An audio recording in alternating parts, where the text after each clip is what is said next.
Hello everybody.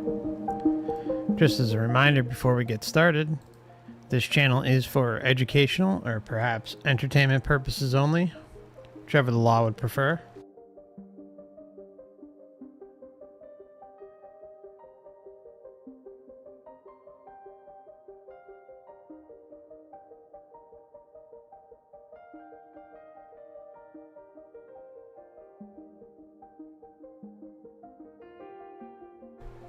Hello. Hope you're all doing well. Hey, Casey. Hello, Neo.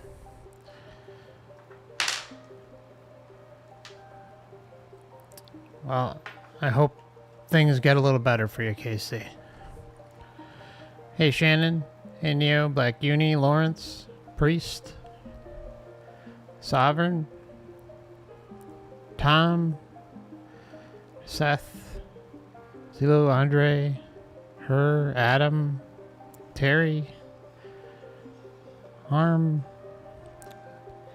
Hey, hope you're all doing well. Hello to Rolling Water, and Jack, and Mao, and True Detective. Hope you're all doing well over on Rumble there. Or, I'm sorry, Odysee.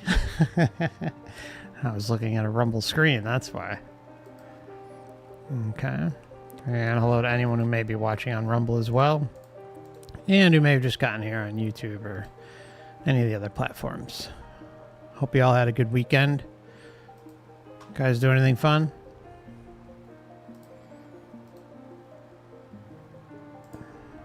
Okay. So, what we are going to be doing tonight... Okay, looks like... Alright, I may have to... Anyways, okay. So I got this incredible computer last July.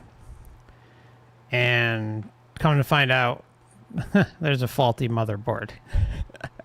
Thankfully, it's under warranty, but it's and it's still surviving, but it's acts up a little bit, so it's gonna end up being shipped out probably either this week or next week. So there is a chance we may not have a stream one of those weekends or weeks while it's out there. So, but hopefully that doesn't happen. Let me just see. I'm sorry, guys. I wonder if the mouse is going bad on the... I mean, the mouse battery's going bad. Let me just switch this mouse battery out, and I'll be right back. Okay, bear with me one moment. I'll put up the music a little bit.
Sorry about that.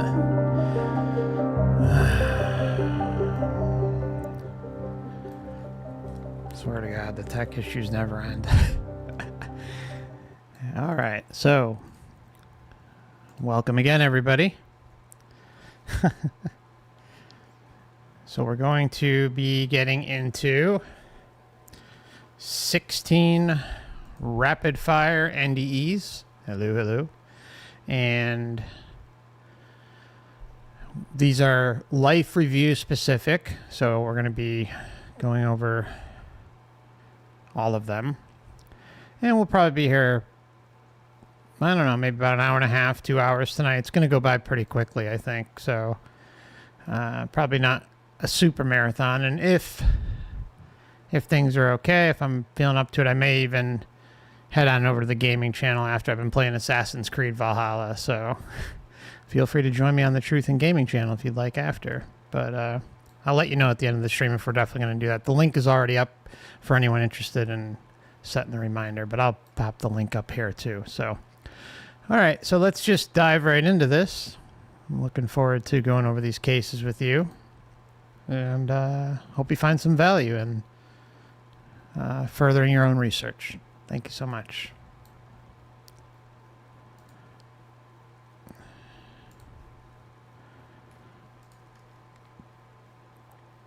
Just putting this up for timestamp purposes, won't be long. Okay, here we go. Now, just so you know, the video window size is going to change a little bit because there's multiple sources. So some of them may look a little different than others, but tried to crop it as best I could. Was moving at a pretty high rate of speed through this light matrix and became aware very quickly that these light energies were all souls. Some of them I recognized, some I didn't, but I still felt I knew them. I knew I had been there before, and I knew that every orb of light was unique, but yet there is absolutely no separation. They are connected to each other in a way that is just magnificent, and I'm connected to them. And so I continued moving, felt no fear at all about, well, I'm moving through this light matrix, I'm going pretty quickly, and just really was loving it, and was shown in almost kind of, the way I can describe it was in front of the lights. There were very rapid images of different events from the life of those souls, from the physical and earthly life. I had seen some of my own in what I might call a life review, but actually the focus was not really on my own, interestingly enough. The focus was on these frames, it's the only way I can describe them, of experience that were connected to the souls. But I kept thinking, oh, it's going too fast, I can't really see. It was almost like I was watching a PowerPoint slideshow that was just going too quickly, and you want to tell the speaker, hey, slow down, I want to take notes. But I received the message that it really was not about the events. The important message was to watch how those events affected the souls. And I started focusing on the orbs of light and the souls, and the message was given to me that nothing could harm the souls. No matter what these events were, that the soul remained immortal and intact.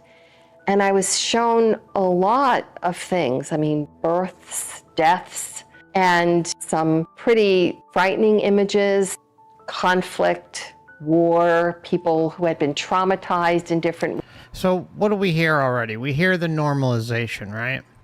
We hear the normalization of, oh, well, you know, yeah, your essence, your soul, your spirit, however you want to refer to it, is eternal. And yeah, we do know that is the truth, right? That's 100% fact.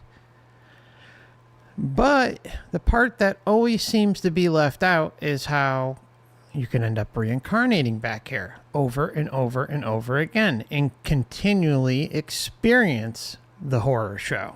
Or you may have a better life. You may even, strike it rich and have the perfect friends, the perfect family, and this and that. But when you still boil it down, you're still going to have the human condition. So you can have everything in the world and you're still going to, no matter what, suffer. There's different degrees of suffering, but you're not going to get the cushy life script every time either, right? You're going to get it all. It's an all-you-can-eat buffet of fuckery, as we say all the time. So the normalization, the excuses, the coping mechanism involved with all this is just, it's incredible. Ways. And again, I focused on watching the light, and I was told repeatedly, you see, none of these things can affect the soul. This is who you are. And nothing that's happened to you in your own life can really affect this, except for one thing. I thought, well, what is that? What is that one thing? And then I was shown slower images of events from both my life and from the life of the other orbs in the matrix. And the commonality of these events were all events where people had shown love or tremendous compassion to people who were suffering. They had helped somebody, smiled at somebody in a grocery store, simple events, or helped somebody through a tremendous illness, or shown compassion.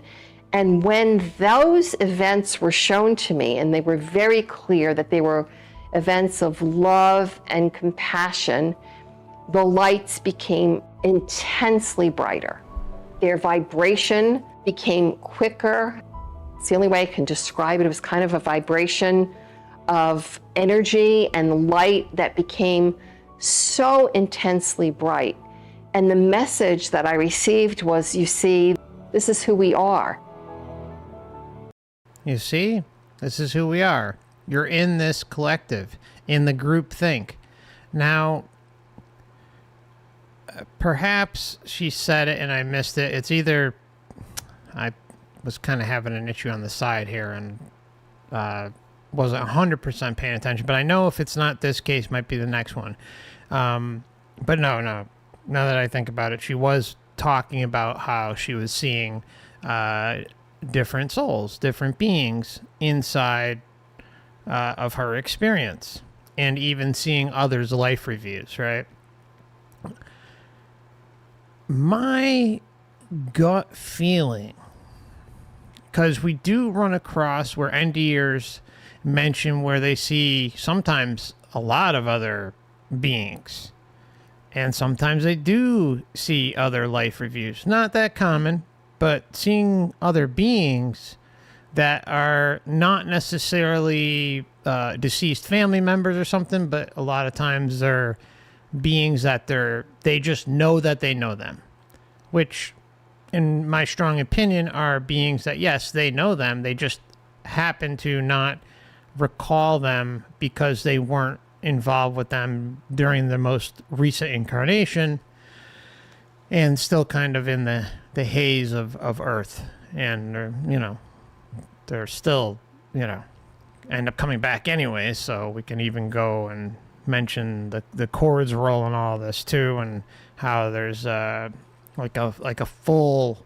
awareness isn't necessarily as possible. Anyways, I think that the construct of the light especially, I think is a bunch. I think not only is it almost about 99.9, let's just say 100%. I'm 100% convinced that it's technological in nature, right? Whether you want to call it a quantum computer or AI or whatever the heck it is, it's clear that there is some sort of technological component to it based on a number of factors. But one of them that we talk about all the time is how every moment of our life from cradle to grave is recorded. From the most mundane to the most extreme, from the most loving to the most hateful, and everything in between. So I have a feeling, even with like just the love and the computer type nature, AI type nature of all of this, that I think there is a tremendous amount of real beings that work in unison to prop up the illusion at the time of death, or at the light more specifically. So I think it's like so you have a couple things. You have the computer aspect to it, but you also have a number of beings, entities, whether they're aware or not with what they're doing, I don't know, right? Remember, the whole thing we've talked about before is how there could be plenty of well-intentioned beings who are still full on in the illusion of the Matrix. They may not have been to Earth in a while, but they're still involved with the construct and the operation of the construct because they believed in the hierarchy of the system, the false hierarchy. That, you know, perhaps they're working for God or source or creator, or that they are doing this and that to ascend, right? To move up to the next level, to finish that level of the learning experience so that they can move forward. Okay, so I don't know. I was trying to word it as best as possible, but I hope it came across all right. That's kind of some of my thoughts. I think, again, just to summarize, it's a combination of some sort of supercomputer that's involved with all this, but there's also beings propping up and administering part of the construct, or interacting with the computer and maybe emitting love and all this other stuff so that things run smoothly. You got to remember, this is an important operation, right? They need to make sure that everyone is in a haze, right? And bombarded with love and going to just submit. So, all right, we'll move on. This is who we were created to be. We are loving beings. Love and compassion is what makes us. This is where we came from. This is where we're going to return to. And this is really all that matters. This is really all that can impact the soul. And I remember just taking that message in and just feeling just so warmed and overwhelmed with that amount of love that I was witnessing and feeling. And I can only describe it as an unearthly love. It was nothing like any love I had experienced. The next thing I knew, I went to this place. Okay, so again, we hear this all the time. Sorry, I just meant to pause it earlier, but it's a love that can't be compared. We bring this up all the time. It's so important for this point to be in the back of your heads when researching this stuff, guys. It's so crucial. Amount of love that I was witnessing,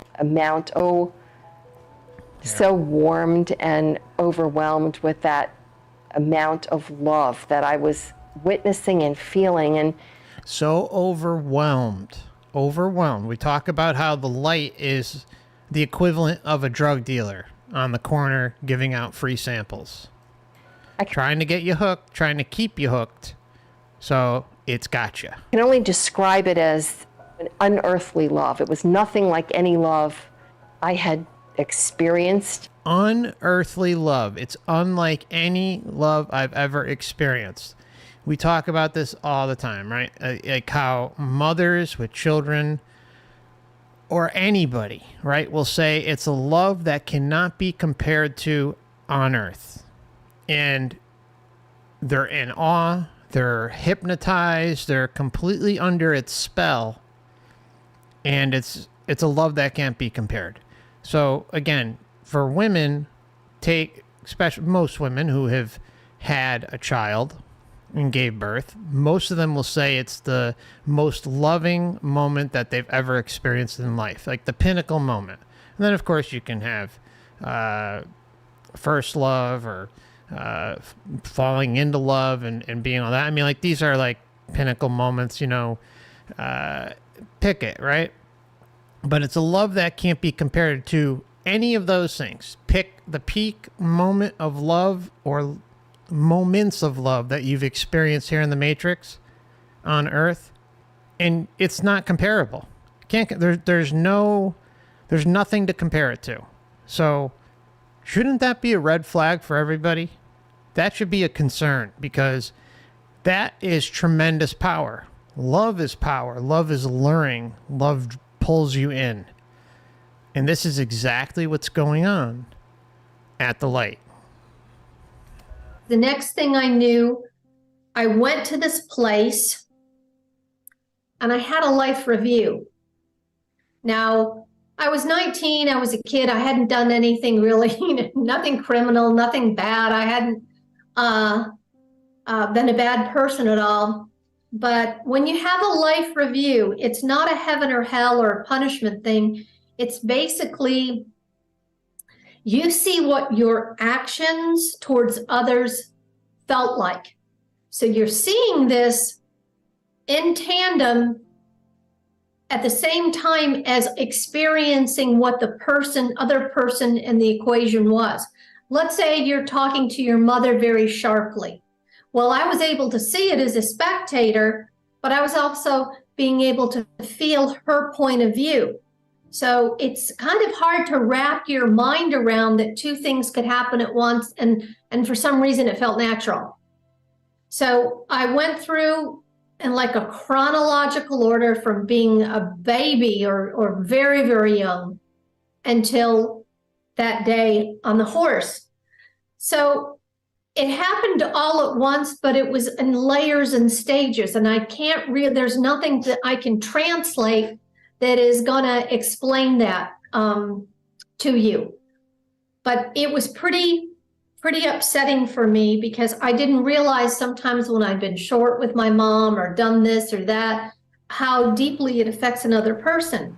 Now, on the flip side, I saw some things that I did that were, there was a good deed, it was a good deed and well-intentioned, how big it was. See? It was a good deed, it was good, but I didn't realize how big it was, how well intended it was. We talk about this one all the time. It pops up constantly in the life review. How the most mundane moment or moments of your life that you wouldn't even think would matter, the Matrix plucks them out of obscurity and presents them on a silver platter as if it's the biggest thing since sliced bread. Again, like, like, I don't even know. Like, compare like the lamest thing possible. Like, an old lady, a quarter falls out of her purse. Oh, here, your quarter fell out of your purse. You know what I'm saying? Like, just like some of the most silliest stuff. And for some reason, the Matrix loves to pick these weird moments that, yeah, you did something nice for someone, but like, it's like the equivalent of getting the gold medal in the Olympics, for Christ's sake, according to the Matrix. It's freaking bonkers. It's so weird. That how deeply it affects another person. Now, on the flip side, I saw some things that I did that were, there was a good deed, it was a good deed and well-intentioned, how big it was. Some of the small things I'd done, like protecting a girl in high school who was bullied by these two nasty girls, and protecting her and befriending her and being the buffer, how big that was. And I saw how painful the bullied teenage. Now, that to me would be a good moment for the Matrix to pick out, right? That's a good moment. She helps a girl out who's getting bullied, and becomes friends with her and sticks up for her. Like, see, like that's a good thing that you would hope that, you know, your life review would pick up if you were asleep and, you know, not aware that you're going to end up back in the Matrix reincarnation soul trap. But, you know, like, see, like, you can understand that one. Being the buffer, how big that was. And I saw how painful the bullied teenage girl was. And that was pretty painful. I saw when I did something stupid when I was a little girl and how deeply it affected another little girl. And I'm like, oh my God, I wish I hadn't done that. You know, I felt regret. I felt like this was a blessing. It was a lot of mixed things. It's a mixed bag of tricks. What I figured out. Oh, it's a mixed bag of tricks, all right. We know that. Interesting wordage, right? It's a very interesting, like almost like it's subconscious here. Just listen. Another little girl, and I'm like, oh my God, I wish I hadn't done that. You know, I felt regret. I felt like this was a blessing. It was a lot of mixed things. It's a mixed bag of tricks. It's a mixed bag of tricks. Really, really amazing wordage there. What I figured out during my life's review, the most important thing you can do in this life is do no harm. Do not interfere with another person's destiny. Like, you don't screw somebody else up. You don't screw somebody else over. It's basically like the physicians say, do no harm. Because when you interfere with somebody else's destiny and you truly hurt them or change their life for the negative, number one, you're going to feel it. And it's the big no-no. It's the big mistake that some people make. But it's not a heaven or hell.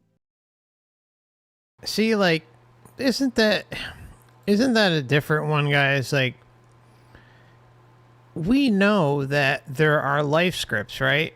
Everyone comes here with the life scripts. Yeah, you have free will. And the more aware you become of yourself and that life scripts are even a thing, then the less those scripts can impact you.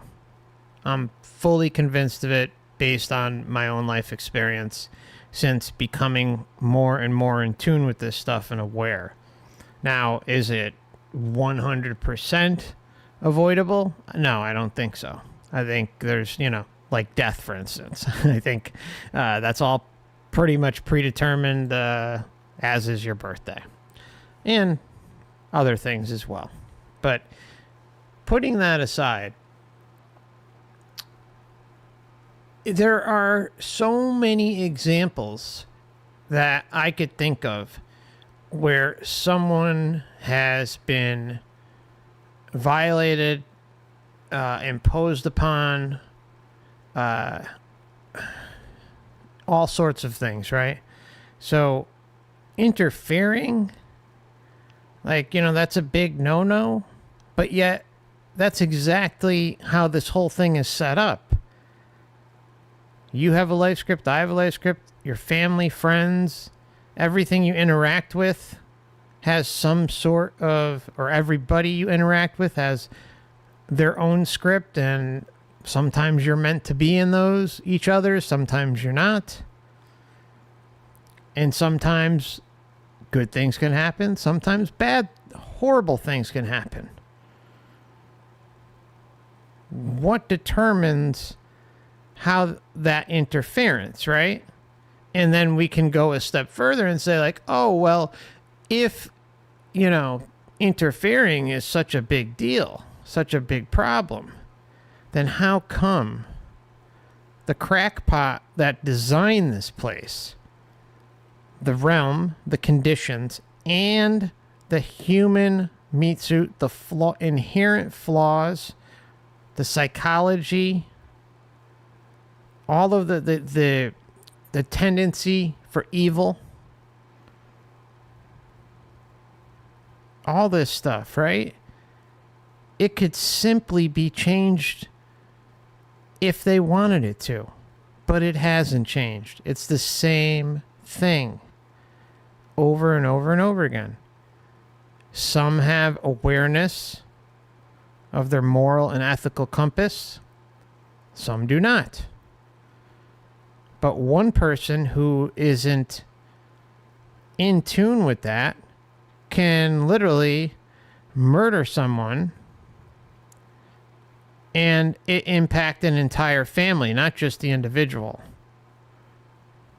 An entire family, friends. I mean, there's endless examples we can talk about, right? Anyways, hopefully I said this came across all right.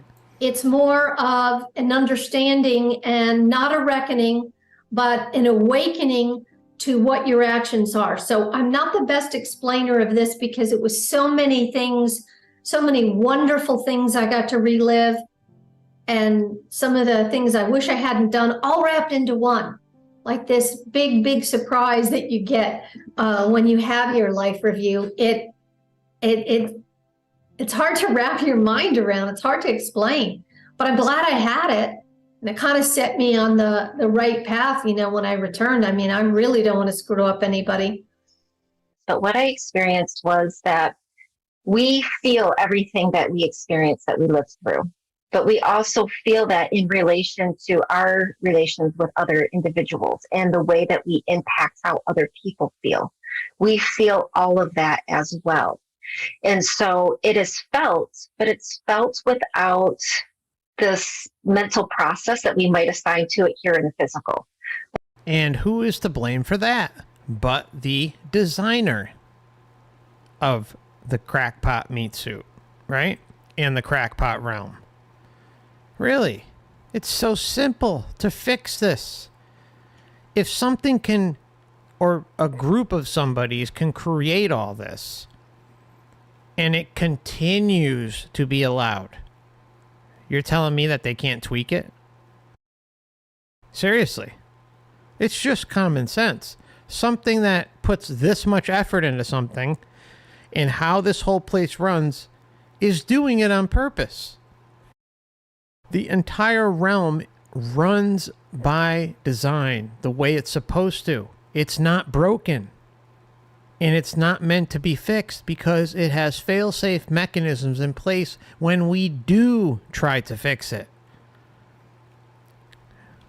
We feel all of that as well. And so it is felt, but it's felt without this mental process that we might assign to it here in the physical.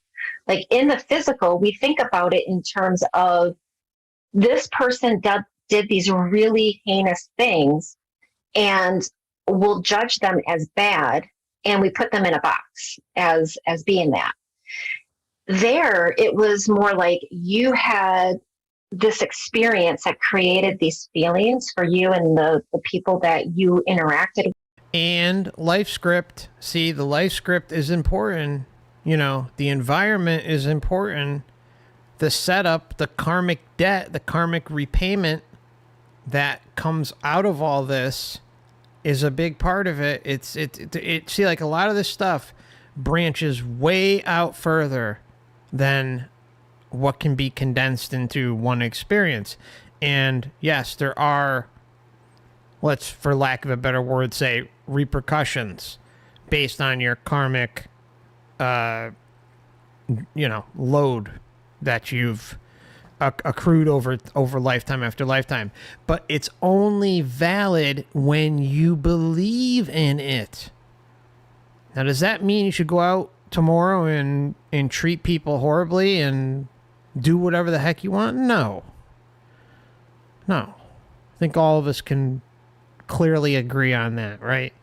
Being good because you want to be good, treating others because you want to treat them good and be treated good yourself, right?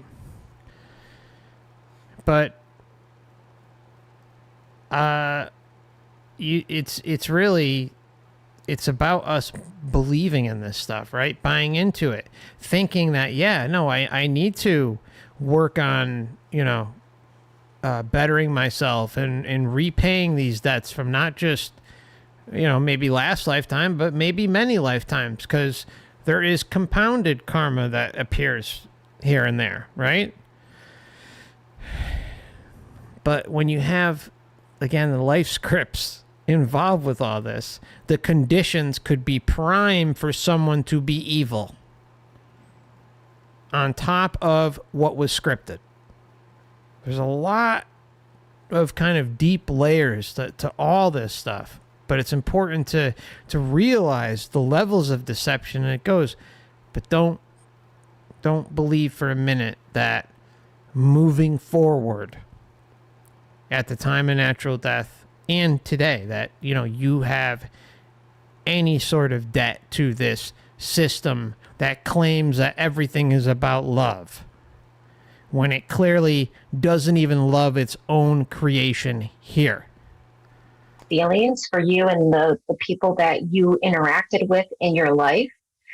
And you're going to share that experience then. It's almost as if everything has to come back and be complete on the soul level. Everything that you experience in the physical life comes back, and you experience it, even if you didn't feel it yourself directly, you feel it in relation to those that you interact with. So if you create environments that are joyful in nature, you will experience the joy that other people have felt because you were connected to them in that way. If you create experiences that are painful, you're going to experience the pain that everybody else experienced as well. But the thing that makes people really uncomfortable, many people, not everybody, is that there should be some segregation of that on the other side.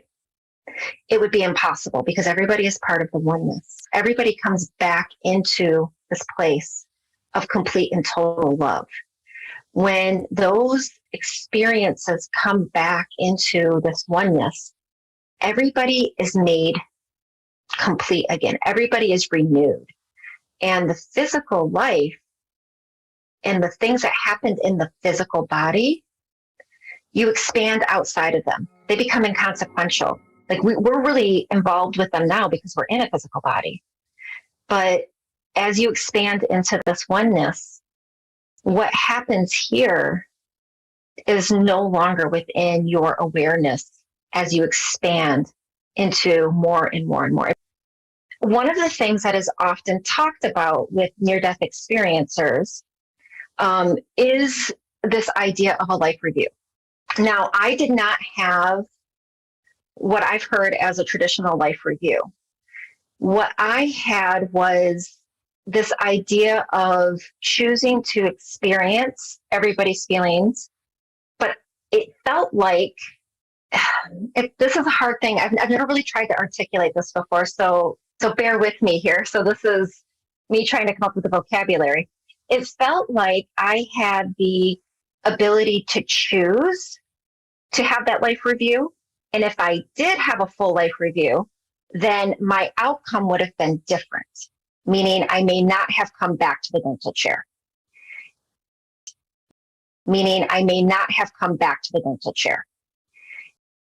May have not come back.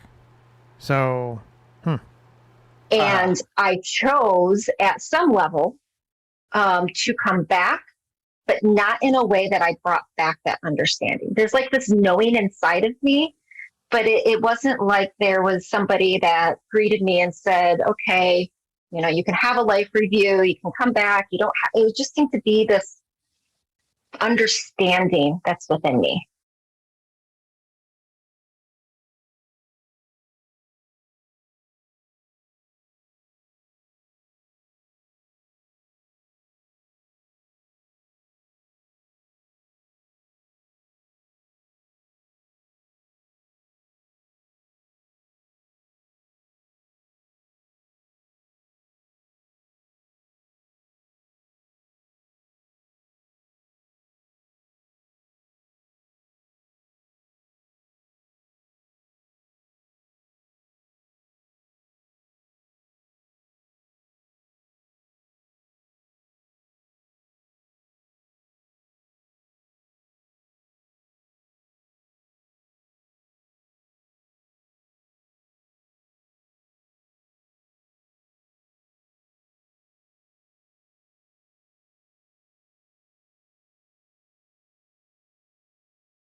Oh, I'm on mute. I'm sorry. Oh my God, I'm sorry.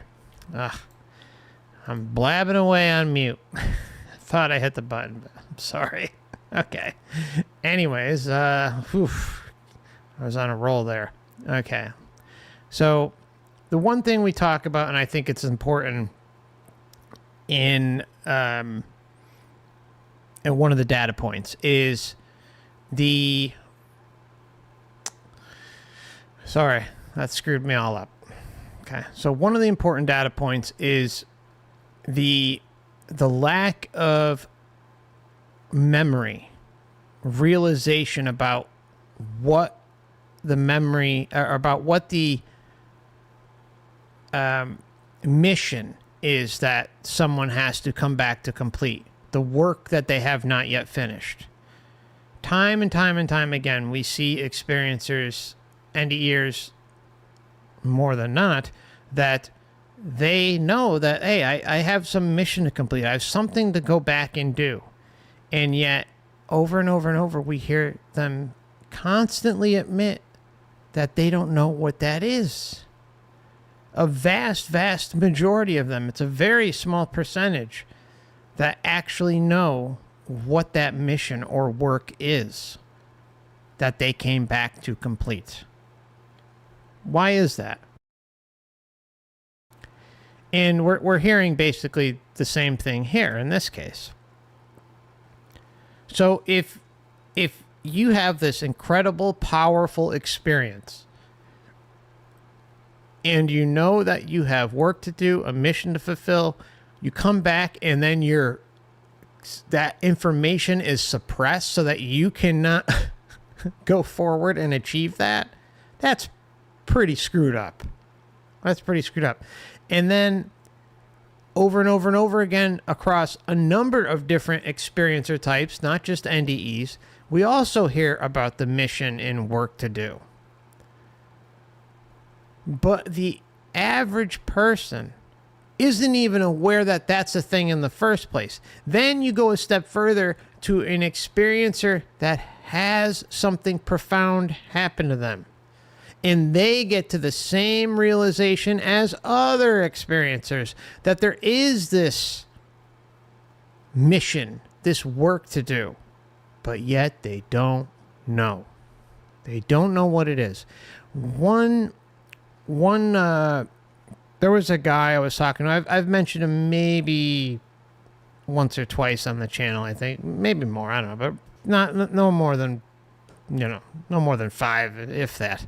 Anyways, I was talking to him for a while. I was trying to get him on the channel for an interview. He was really, really well off in life, right? And he admitted openly, he's like, look, I was a real asshole. I was a jerk. All I cared about was making money. And then he had an accident, a scripted event, and ended up coming back and was like, oh, well, I gotta do a mission. That's not, I gotta do my mission.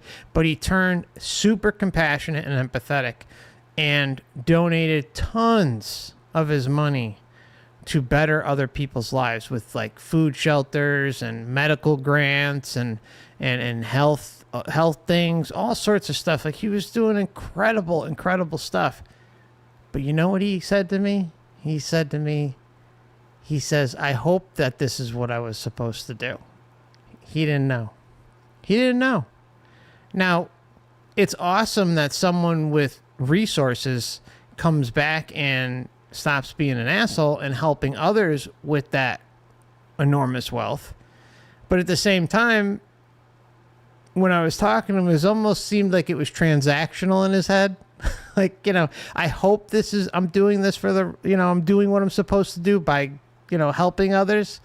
But I don't know. So it was almost transactional because he knew that the life review was a thing, having had experienced it. I mean, I don't know. It was an interesting one. I tried so hard to get him on for a talk, guys, but he didn't want to do it. But that was always something that stuck out in my head. Man, all that. They don't know their missions. They don't know what their work is to do.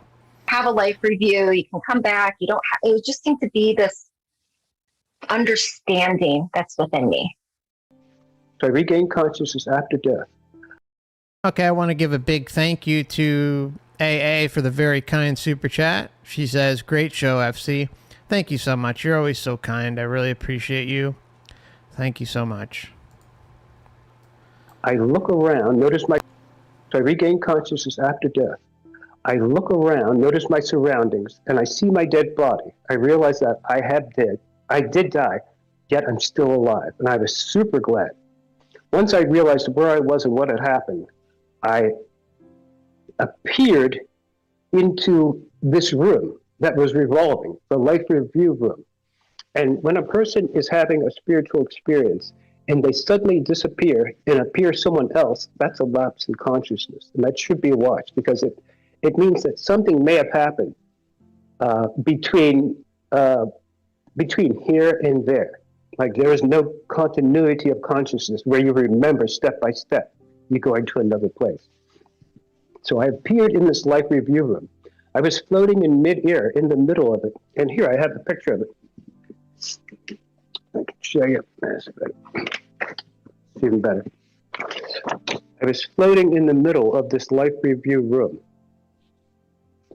Right here. I'm just going to back up this picture a little bit.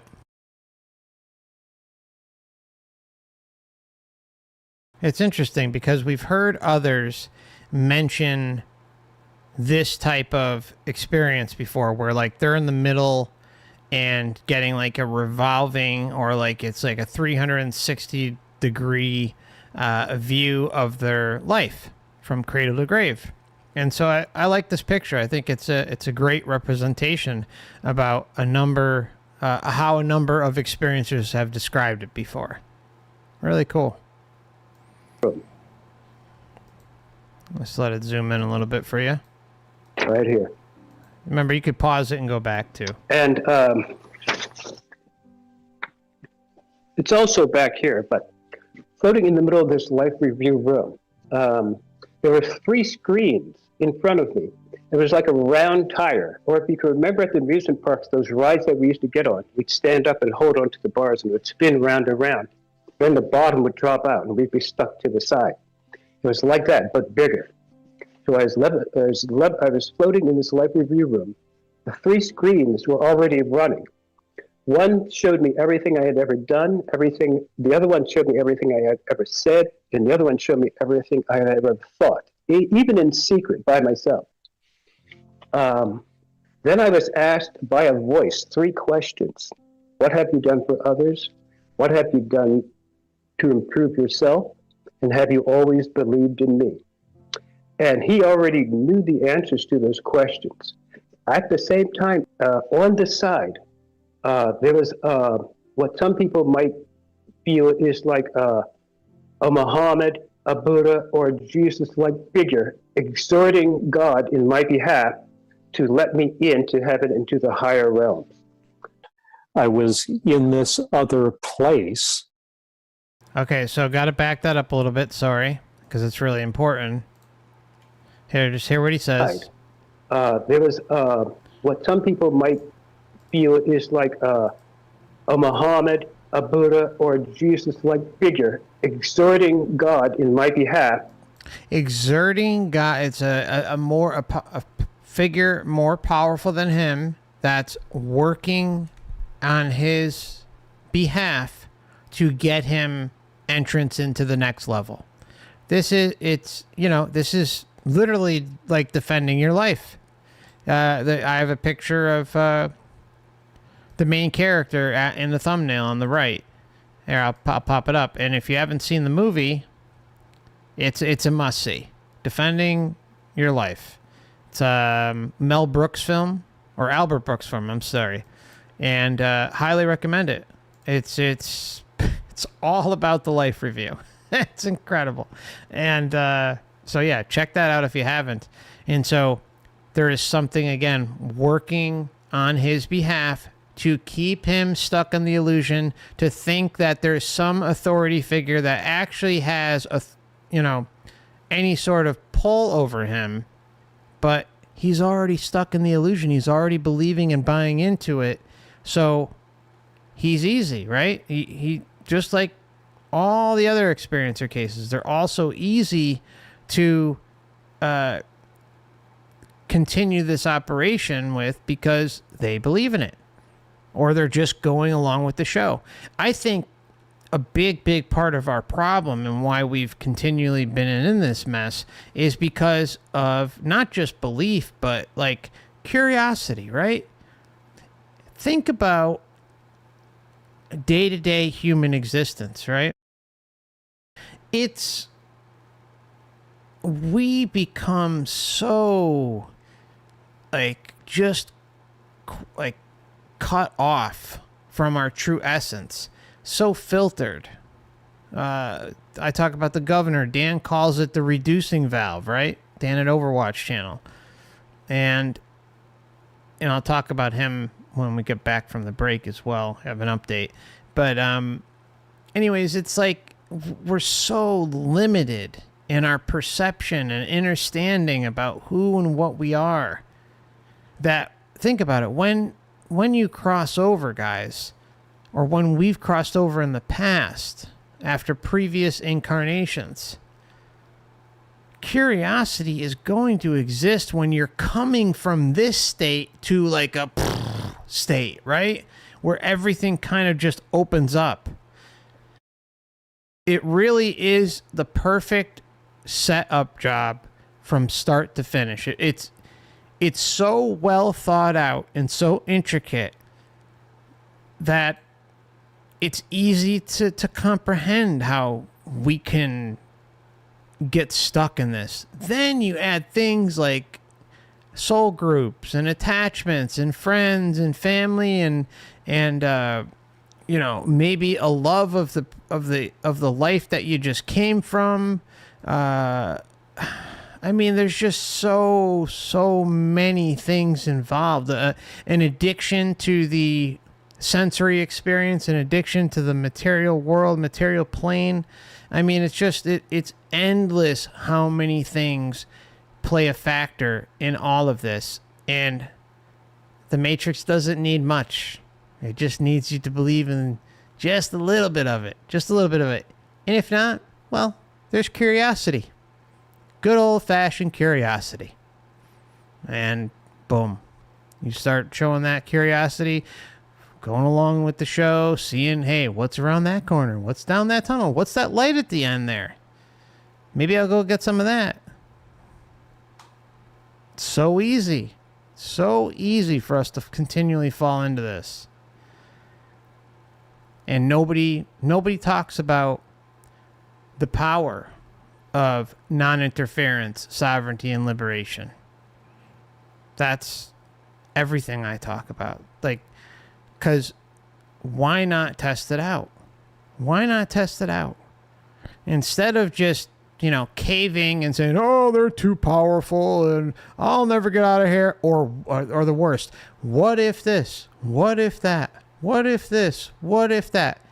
In my world, there is no what if or what about that? What about this? There is, that doesn't exist in my essence, my being. I'm not going to give them any of the what ifs. They are not deserving of it. When you go outside the body and realize that, yes, you truly do run the show, that's all the power to understand where we stand in all of this. We are all creator beings. We are all eternal and capable of a lot. We've just been hoodwinked. We've been taken advantage of. We've continually fallen for all sorts of things. That doesn't excuse away the Matrix, but we just need to reconnect with our true essence, our true self, and direct the show ourselves. Stop allowing anything related to this place to dictate who and what you are in your essence and your plans at the time of natural death. Period. It's non-negotiable. Once you open up negotiations with the what if this or the what if that, then, you know, in my opinion, you're just bringing upon liabilities on yourself and your essence. Is it really worth risking more reincarnating and more falling into this whole thing for the what ifs? No, like that's why I talk about on my channel so often. Like yeah, you go do your own research.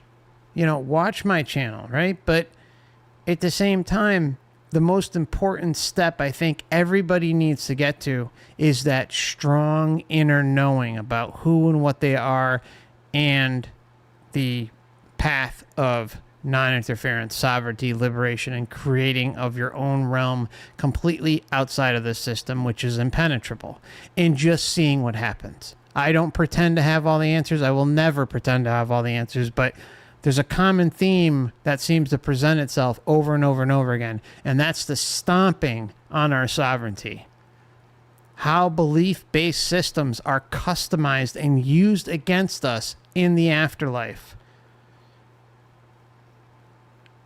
What if all it takes is just us realizing who and what we are and standing up for ourselves 100%, not 99%, not 70%, not 80%, 100%.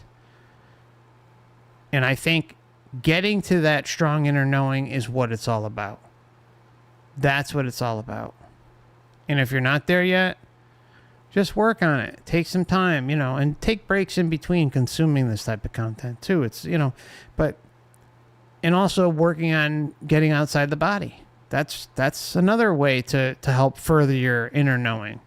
Some feel they need to do that, some don't. But at some point, if you feel the what ifs are in there, then it's something you truly need to work on to prove to yourself the control that you do have. Because you can prove it. 100%. You'll realize that all this place has is illusions and that you truly do run the show. You can, at will, change scenery. You know, have entities completely disappear at the snap of instant thought. Instant creation, instant intention. And that's the beauty of all this, is that there are ways to prove a lot of this. You know, there may be some details we get wrong, and I'm sure there are. But overall, like the most powerful part of the information that I share is, bar none, the most important. And it should offer self-empowerment, not depression, not anxiety. It should empower you. Once the dust settles and the anger and all that stuff about what's really going on here is done, like, this should be the most self-empowered you've ever felt in your life. And that, in my opinion, is worth everything. So, rant over. To let me into heaven, into the higher realms. I was in this other place, and I can't say that I was sort of looking back, and yet I was, and it was extremely, the energy was extremely bright, and you know, you could call it as very light, a lot of light. Yeah, there was that. It wasn't harsh, but it was very bright and very clear. And I started going through, I believe at that point, some of my life, just looking at it. And the things that I was aware of, number one, there was absolutely no element whatsoever of judgment. It was, the closest I could describe it was pure love. Taking into consideration that everybody's got their own sort of idea of what love is. But this was vibrationally, it was just a place of joy, ease, non-judgment, and an absolute total beauty. Absolute total beauty. Non-judgment. But, you know, like the non-judgment thing, like it's clear that it's cushioned with the love bomb, right? It's cushioned. Otherwise, why is it there? If it's not about judgment and sinning and all this stuff, then why is it there? Why is there a life review at all from cradle to grave? Doesn't that kind of inherently mean that there's some form of judgment? Oh, no, but they always say I'm judging myself. It wasn't something else judging me, it was me. But yet there's an entire mechanism that just so happens to set it up in a way that is judging. It's incredible, right?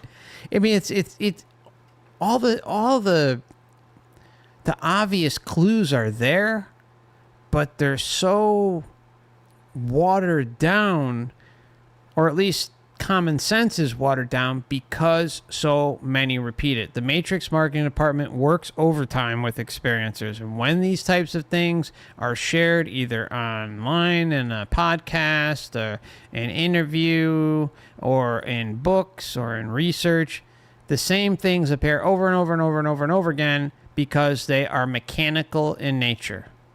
They are programs that literally run when these types of experiences happen.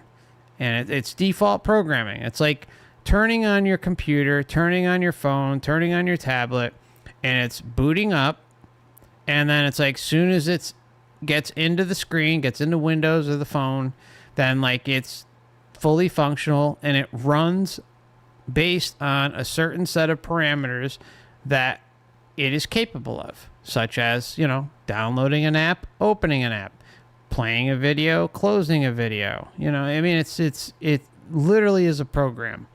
Okay. I saw Control Voice says, I'm a fairly new subscriber and I've been going through your old videos. I want to thank you for putting all this material out there. They're some of the best videos I've ever watched. Oh, thanks so much. I really appreciate it. I'm glad you're finding value on it, and wishing you the best on your journey. Welcome. And that's the way I experienced that. And I didn't, it's not like there was somebody there to meet me. It was a strange combination when I look at it from here of there was absolutely nobody else there, and yet there was everybody that I've ever come in contact with was there. Mm-hmm. Sort of outside of that duality of either or, no, both at the same time. I immediately began to see a life review from three perspectives. The first was the way I had experienced my life through my own eyes. The second was the way that the people with whom I interacted experienced me. And the third was sort of this omniscient point of view. And I remember thinking as I'm going through this, why did this have to happen? And I was feeling profoundly ashamed at some of the ways I behaved. I was feeling profoundly ashamed at the way I behaved. Not judging. There's no judging, though. Isn't it incredible when you stop to just listen to what they say? We hear over and over and over again the truth, but it's altered. It's altered by all the love and the light and the source and the creator and there's no judgment and this and that. But here we have yet another example of open admissions, right? And he has his version of how he's explaining it. Others have their own, but they're all saying the same thing. They're all saying the same thing over and over again. The only thing they seem to preface consistently, though, is that, it's not judging. There's no judgment. Nothing's judging me. It was me judging me. It was just me. Thank you so much, Spirit. That's a very kind super chat. Thank you so much. I appreciate you. There, just listen to what he has to say one more time. We're going to keep going. Me. And the third was sort of this omniscient point of view. And I remember thinking as I'm going through this, why did this have to happen? And I was feeling profoundly ashamed at some of the ways I behaved. And the answer I got back from this being, first of all, this being is next to me. I'm feeling, I'm going to say him, watch these things with me and experience these things with me. And I'm feeling really pretty small at that point. And the communication I get back from him through this tidal wave of love. Title, just so much to unpack just with what he said. I'm sorry, just listen here. And the things with me, and I'm feeling really pretty small at that. I'm feeling really pretty small at this point. And then there is what he says, a tidal wave of love. The communication I get back from him through this tidal wave of love, and it's totally, it's what's the word I'm looking for? It's total acceptance and no judgment whatsoever. No judgment whatsoever. Yes, a tidal wave of love, the love bomb. I mean, this is literally what cults do. Look up how cults work. They love bomb people when they first get into them, and then the abuse starts to prop up and be executed across the cult. But when a new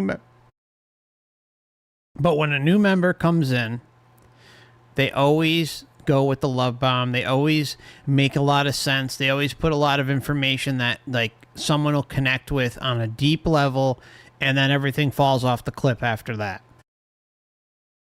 So it's interesting, right? That the light has literally the same exact qualities as a cult does on Earth.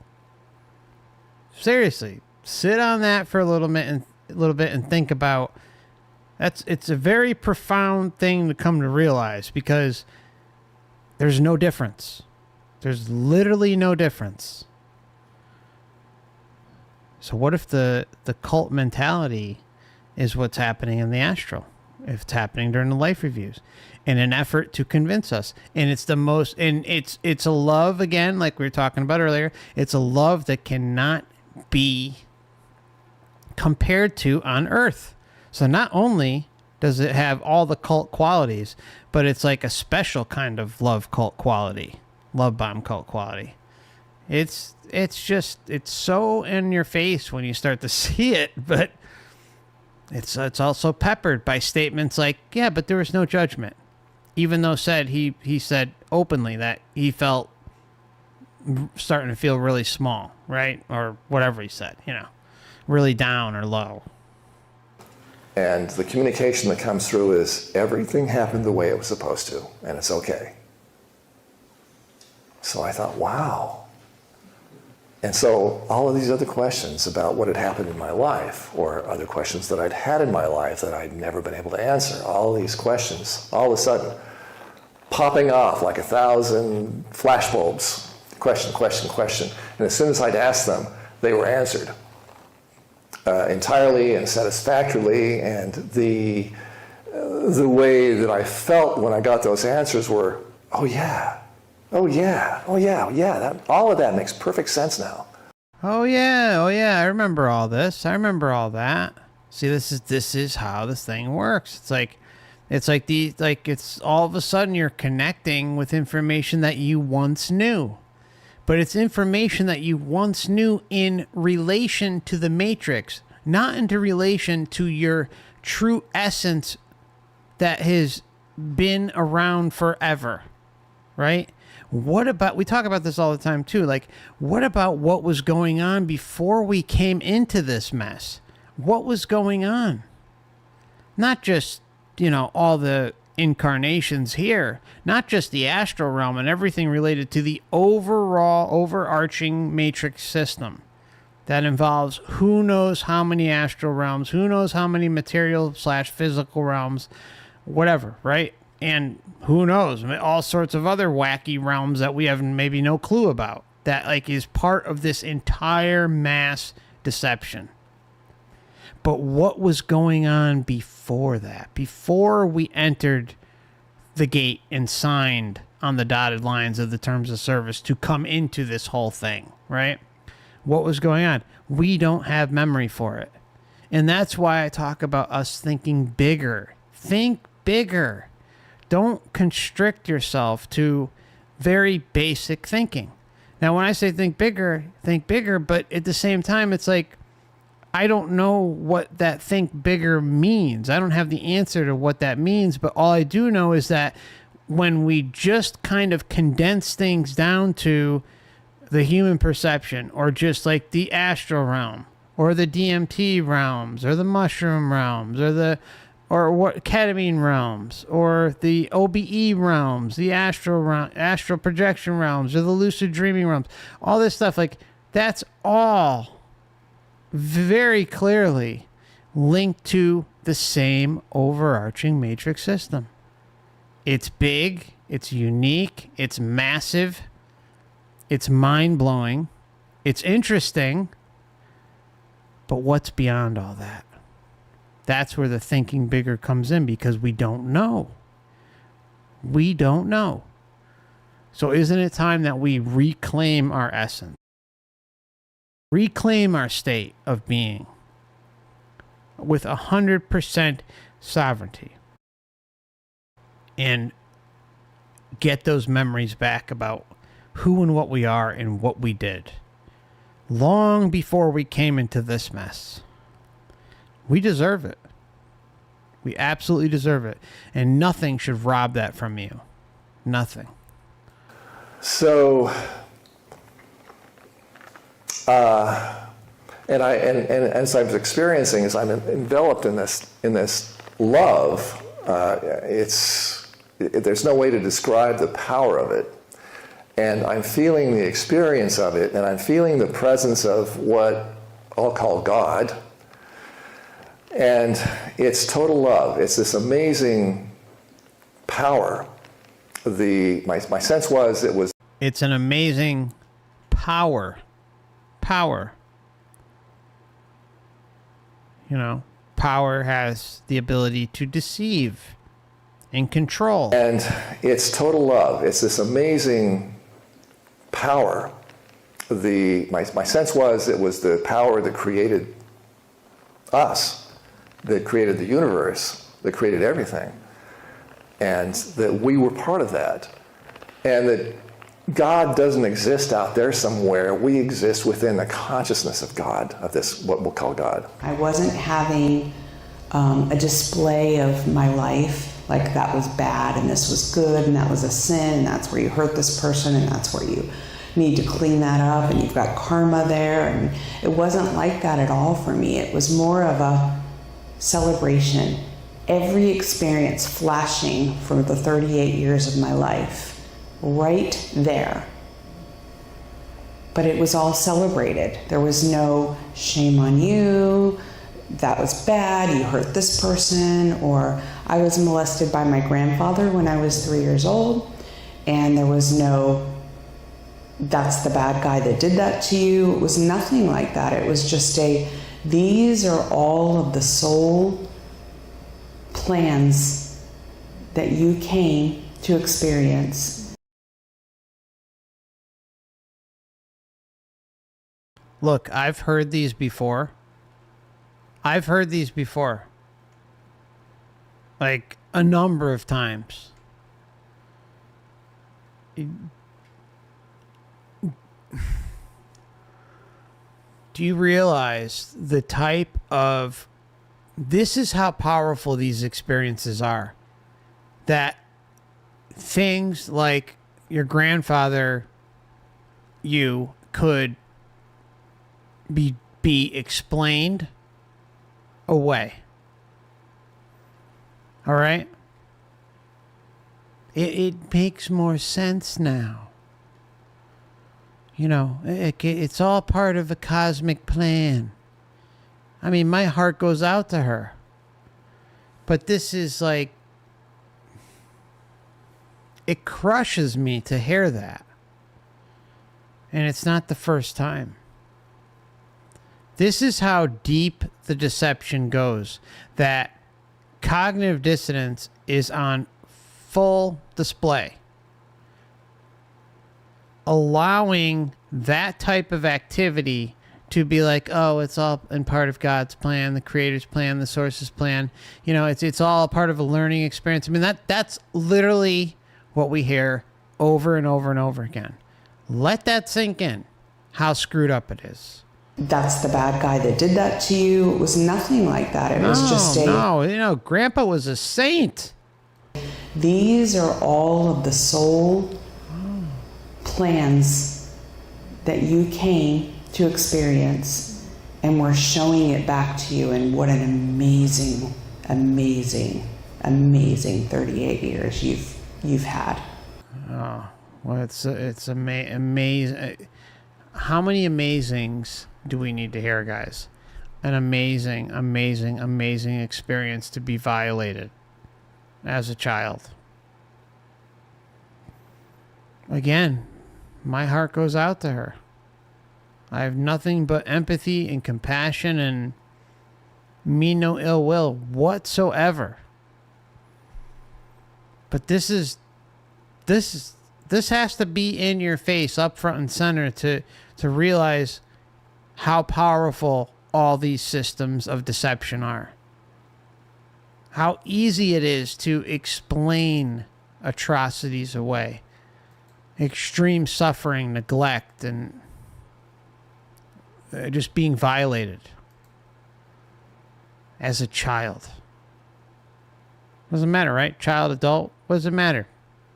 It's all the same. It's still horrible and awful, disgusting, revolting, and yet it can be explained away when someone has an experience. What can you do? What can you do? You know, we got to talk about this stuff. The only way to talk about this stuff is to show you examples, and this is one of them. I'm sorry. This is how sick we become. This is how deep in it we are and have been for who knows how many lifetimes. And that's why, like, oh, well, you know, maybe, I want to fight the Matrix. I want to take it on and shut it down. Don't you think that would have already happened by now? Let's get real. To the folks out there who think that, I respect it. I understand it.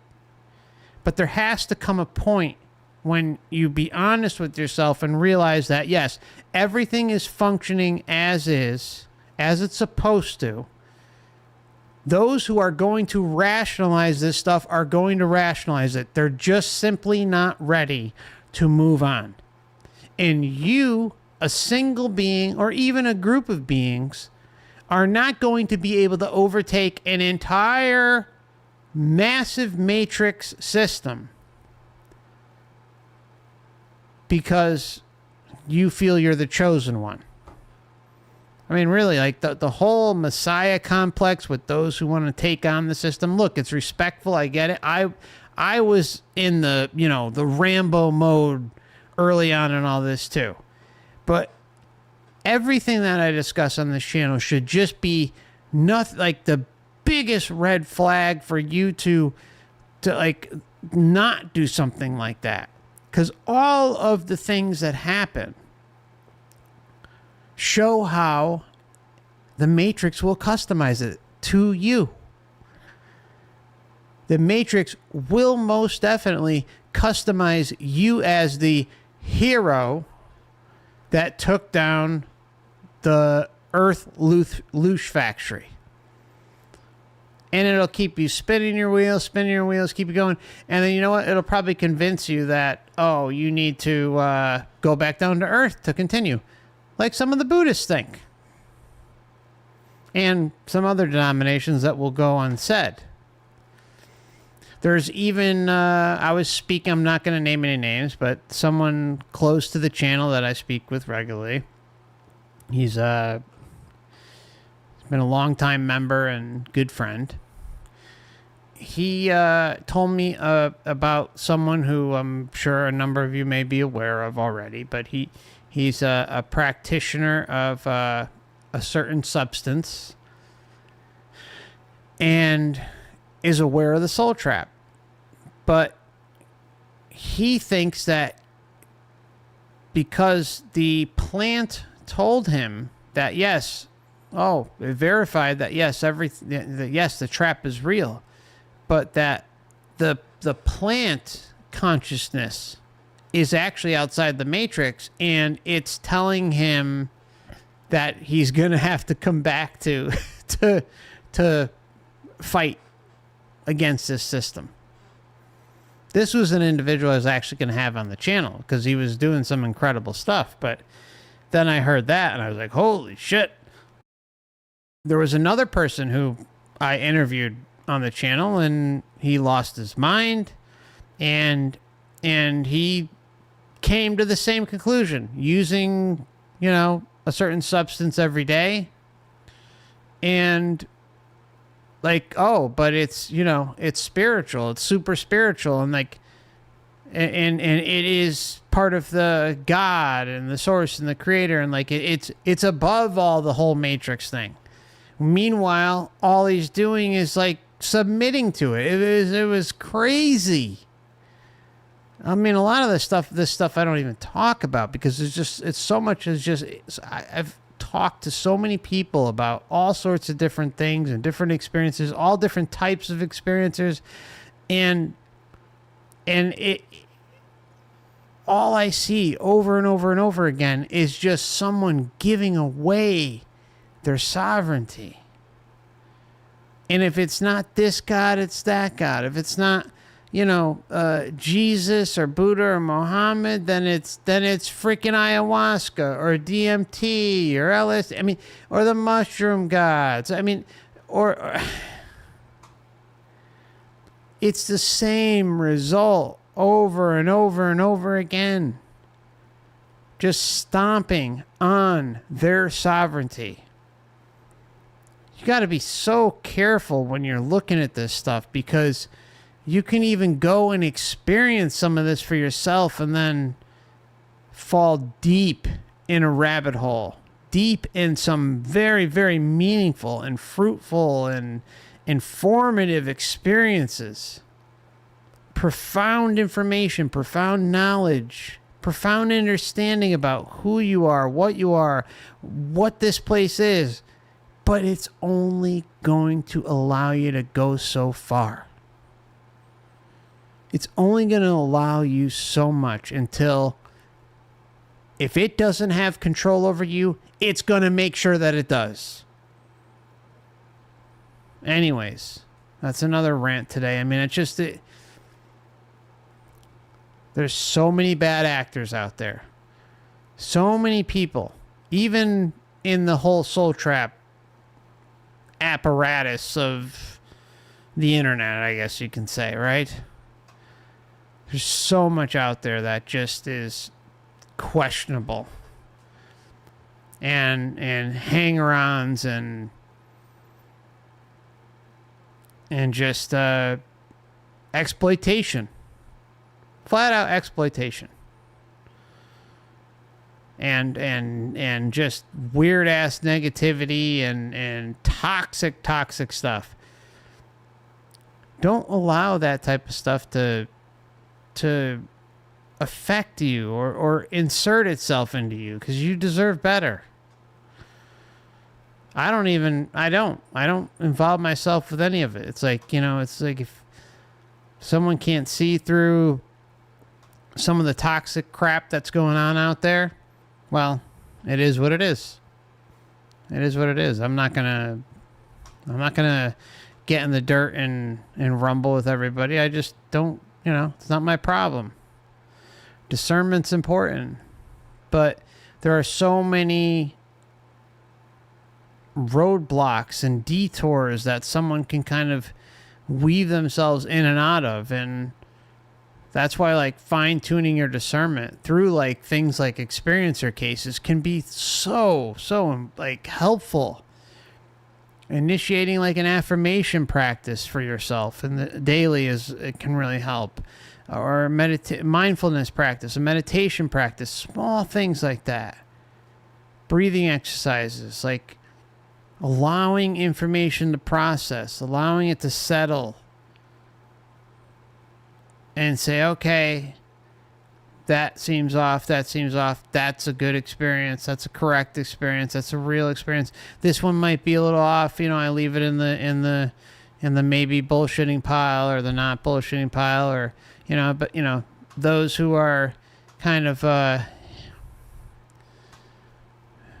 taking advantage of people and just straight up hijacking information that's been shared here with Dan, with hijacking stuff from Dan and Wayne and not even, and just mixing in their own weird bullshit with it. I don't know. I mean, I'm sorry, I'm kind of like ranting a little bit, but I've been seeing more and more weird stuff, and it all seems based around getting you to either be more scared or to provide solutions that are not sovereign in nature. Again, I don't pretend to have all the answers, but there's only one road, in my opinion, and that's the non-interference, sovereignty, liberation, creating your own realm, and seeing what the hell happens. I think anything that kind of falls outside of that can be damaging. I'm just going to say it flat out. Just going to say it. There's a lot more I can say, but I'll shut my mouth. A lot more. Alien channelers and all that shit hopping on board with all this. Get the fuck out of here. There's so much BS coming at the topic of the soul trap. So much of it. Just be careful. That's all I'm saying. It was just seconds, the whole 38 years. And it was replayed beautifully. And again, when I say replayed, our mind goes to, was it a teleprompter? Was it, I can't explain that to you because there was nothing physical. I just knew we were in this thing that felt like a monument, and I felt somewhat unworthy, almost like it was a church or cathedral or something that I didn't necessarily deserve to be in. Having this. I didn't deserve to be in. Felt like a monument, and I felt somewhat unworthy, almost like it was a church or cathedral or. I felt unworthy. Something that I didn't necessarily deserve to be in. I didn't deserve to be in. I mean, this is the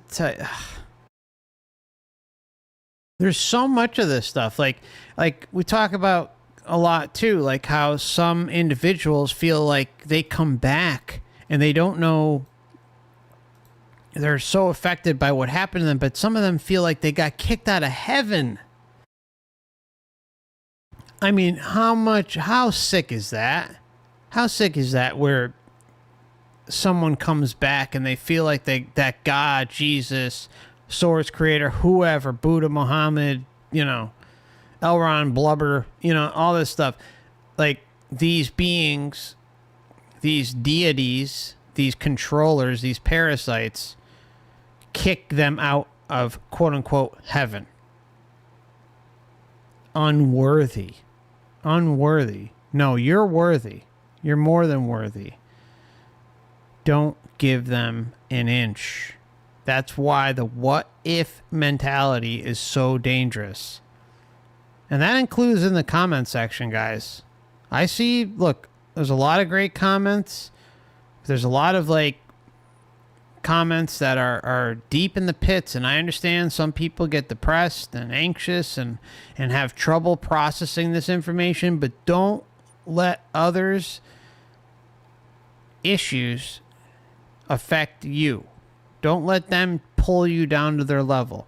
They'll get there eventually, and I hope everyone does get to the point of realizing who and what they are and how powerful they are, and that none of this stuff has true dominance over you whatsoever. But until someone gets there, don't let them bring you down either. That's not that you shouldn't have compassion and empathy and try and support them and lift them up in the comment section, but that at the same time, don't let them pull you down. Because that happens, and it's sad. It's unfortunate, but you know, everyone has to make their way through the minefield that is the soul trap and come to the realization that they are much more stronger than they give themselves credit for, and that everything is based on beliefs and illusions, and that's all they have. They can help mold your beliefs, your understanding about certain information that is propagated in your head from cradle to grave here, but that can all be erased. That can all be taken out.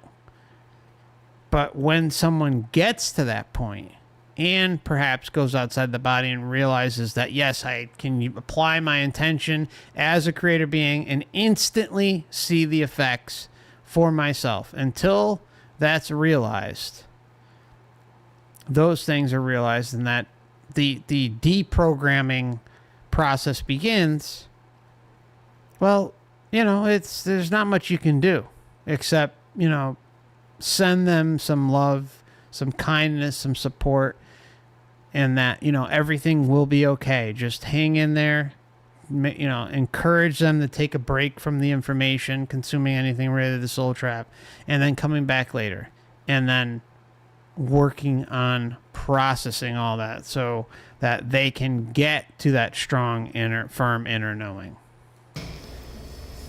Having this experience of seeing my life play out in front of me and all the lives that I had seemed to touch. And it wasn't just the 38 years. I want to mention that. One sec, guys. I'm having an audio problem here.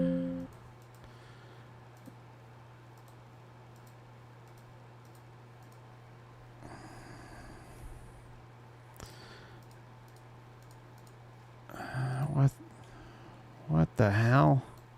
As well. Hold on. What the heck is going on? You know what? I'm gonna take a quick break. I'm sorry. I'm having, I mean, I know you guys can hear the audio when I was playing it, but I'm having an issue on my end. So let's just take a quick break. I was going to take one anyways. This experiencer is almost over, so we'll be back here in about 5 minutes, okay? Thank you for your patience, and see you shortly.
Okay, I think I fixed it.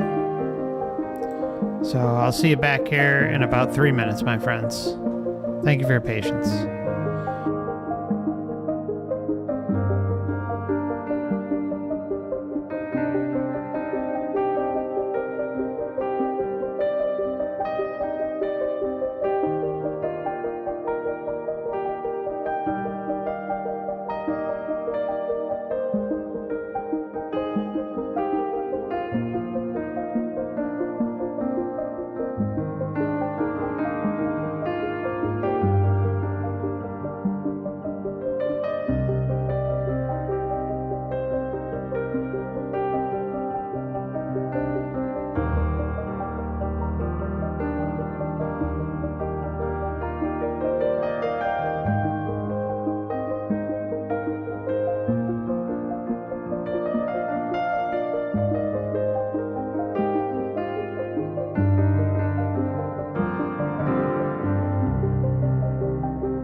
Just as a reminder, this channel is for educational or perhaps entertainment purposes only.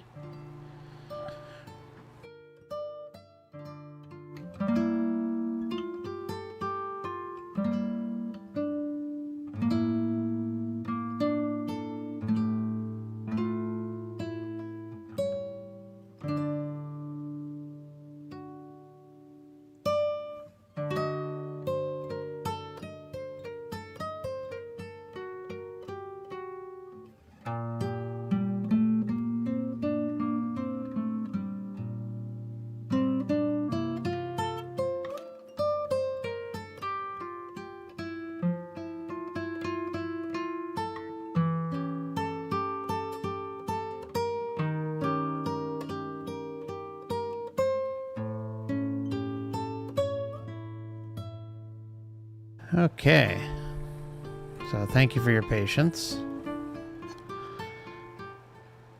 Just want to remind everybody that you can find the channel on not just YouTube, but also Odysee and Rumble. It's always great to have a backup source in case something should ever happen here on the channel.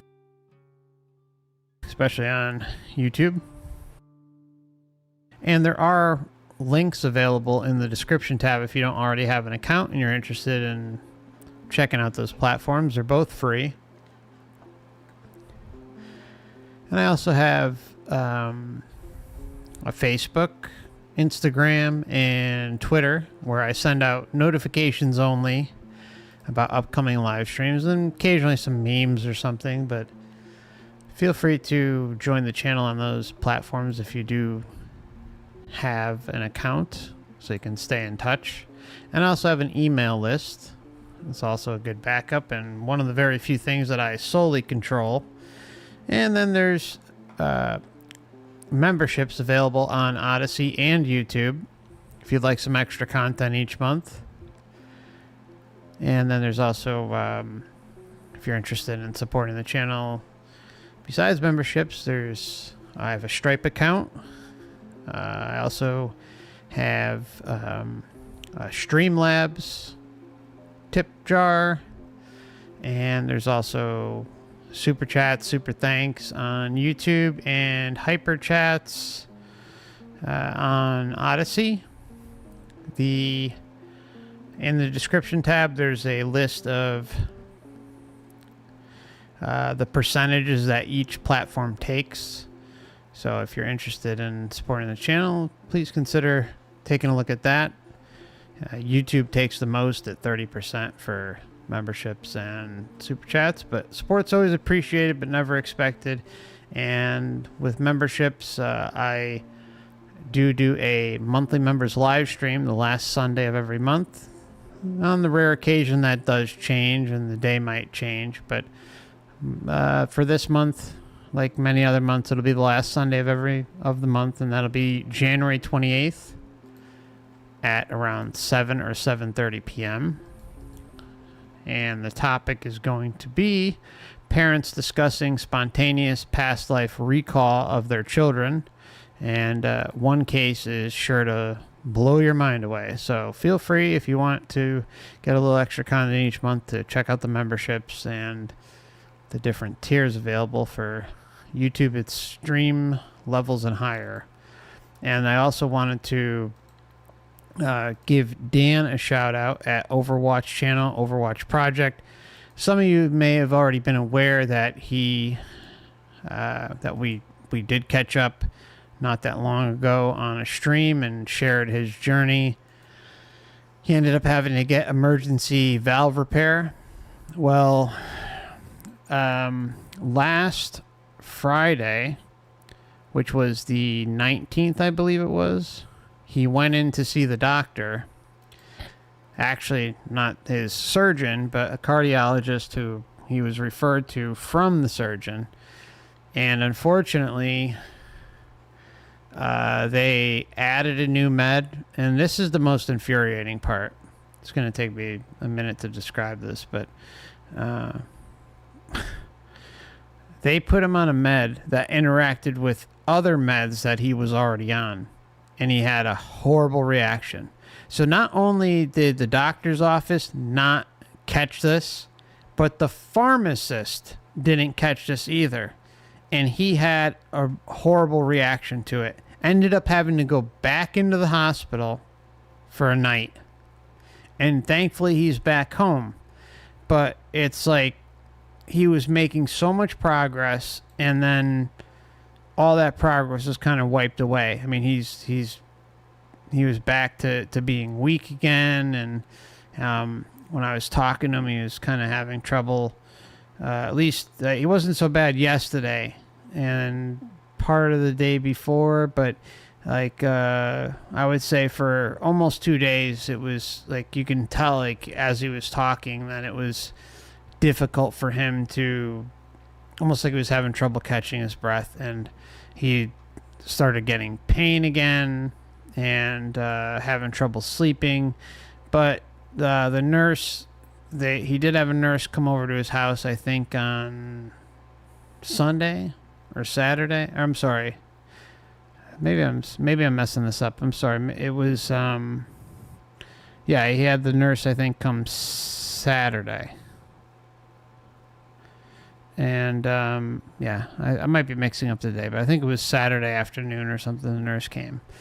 Anyways, the nurse said he should start feeling better by Monday, and I did, at least it seemed like I was hearing in his voice some improvement between the days. But anyways, he's just been through the ringer, and what's even crazier is that he's got this AFib vest.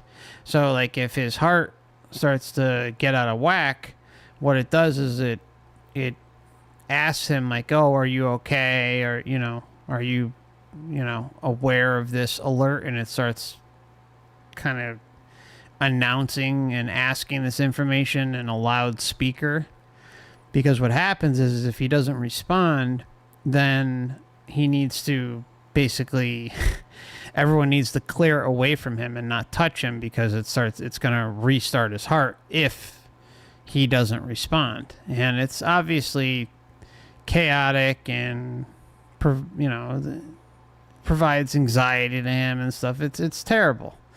But he is hopefully turning the corner again, but there's definitely something screwed up with the whole situation, considering that he was doing better, he was doing fine, and then all of a sudden they add a med that interacts with the other meds that he's on, and he just goes downhill like in less than 24 hours or something. It's insane. Anyways, keep him in your thoughts, right? Send that intention out there for Dan. And, I've been talking to him almost every day since this. So I'll keep you updated. And I know he'll come on and we'll talk and share more about his experience soon. But the best part is that he's at home, right? He's at home with his family and his dogs and stuff. So that's what's important. But I know he wanted me to mention it just in case you guys weren't aware, which I don't think he put anything in his community tab or anything on YouTube or Odysee. But check him out if you'd like. Some of you may be new or otherwise kind of on the fence or not aware of Dan yet, but his channel is Overwatch Channel on YouTube and Overwatch Project on Odysee. And his website is overwatchproject.com.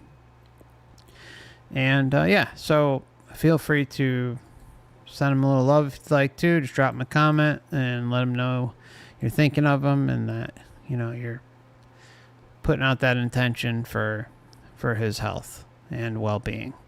And I'll also leave a link in the chat for anyone interested in maybe sending him a little support as well, because he's been out of work for over a month now and does have a wife and child that he helps support. But obviously, everyone's having a rough go at it, and, support's always appreciated but never expected. And I know he was appreciative to anyone who helped while he was in the hospital. So I'm sure we'll get a better update with Dan sometime in the next week or so, but I think he's going to be fine. Just blows my mind that in 2024 that something like that can happen. How could they not know that meds are interacting with another and let him know? And then somehow it does again. It doesn't just miss the doctor, but it also misses the pharmacist somehow. That's crazy shit. All right. Anyways, let's move along. I think this is almost at the end, but I'll back it up just a little bit. I can't explain that to you because there was nothing physical. I just knew we were in this thing that felt like a monument, and I felt somewhat unworthy, almost like it was a church or cathedral or something that I didn't necessarily deserve to be in. Having this experience of seeing my life play out in front of me and all the lives that I had seemed to touch. And it wasn't just the 38 years. I want to mention that as well. There seemed to be all kinds of ancestral stuff and other lives and other places that I seemed to have been a part of. And it all made sense at that time. and I looked at a life review that expressed just my perspective and other people that I interacted with and their perspective, their emotions, their feelings, their thoughts, their energies, and the rights, the wrongs, the karma cycles and patterns. That's what my life review was. It was the karma cycles and patterns. Emotions, their feelings, their thoughts, their energies, and the rights, the wrongs, the karma cycles and patterns. That's what my life review was. It was interactions and the choices that I made. The things that I could have done and should have done and would have done differently. And that to me weighed a lot more than the ease and peace and bliss and joy of being where I was.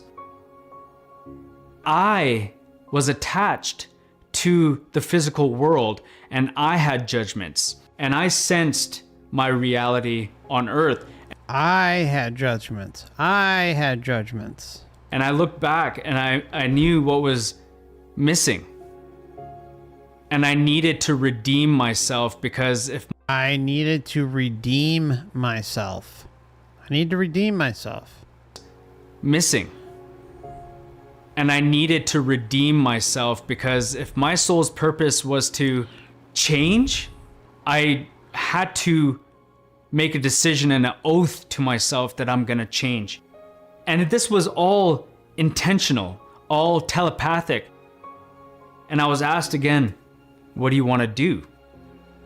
And it was really, to me, very profound, because I wasn't only shown the situations, I felt as if I was in the shoes of the other. I had his perspective and his feeling, and I felt how I hurt the person when I said something without meaning it, without even thinking, just blah, blah, blah. And I hurt somebody, and I felt his hurt. And that struck me, and I understood, wow, we're really all one. And it just struck me, wow, we are all one. See, like the we are all one narrative is definitely part of all this. I don't know what to think of it, but my gut tells me that the whole we are all one thing only applies in the overall matrix system. Perhaps that is true. Maybe we do have some sort of connection, but I think it's a liability to assume that is the case. That is groupthink. That is exactly how things function here on Earth. And they seem to function the same way over yonder, if you have an experience like an NDE. Now, the groupthink is different here in that there are factions, right? There's different types of groups, hordes, hives that apply to certain types of belief systems. But, all of a sudden, we kind of, buzz our way into the hive at the time of death and believe in this connection. Well, what if that whole connection is just a big group of entities casting over a certain energy and love bomb and feeling that we are all connected so that it's more believable? I don't know. I don't know what the truth is when it comes to that, but I sure as hell am not going to experiment and find out and hope that the we are all one narrative is correct, when all it does is point here and over there that there is some sort of exterior force involved with all this that seems to be controlling the whole, or exterior forces that seems to be dictating and controlling this experience that we're all having, whether it's here or beyond in the astral. And I'm just supposed to blindly trust it. No. There's nothing sovereign about going with the group think. What I did to him, I did to myself. And now I feel the suffer and the grief, how I did hurt a person, and I had regret, and I wanted to change it, to make it better. She had regret. So what is that? That's clearly judgment. That's judgment. but it's self-judgment. See, I mean, like, this is, see the hoops that you can go through. You just got to deconstruct what they're saying, but they always give it away. They always give it away. They may, you know, paint it and make it look fancy and appealing and nice and very, you know, go with the flow and explainable. But in reality, there, when you boil it down, there is still some sort of parasitic controlling force that is inserting this type of ideology onto the experiencer. Now I feel the suffer and the grief, how I did hurt a person, and I had regret, and I wanted to change it, to make it better, to right it, to right the wrong I did. So I think I had several situations like that in my life review, and the interesting thing about that was it weren't always the things or the situations where I thought, I already know that I've done bad in this regard. I've already known that I've done bad in this regard. I already know that I've done bad in this regard.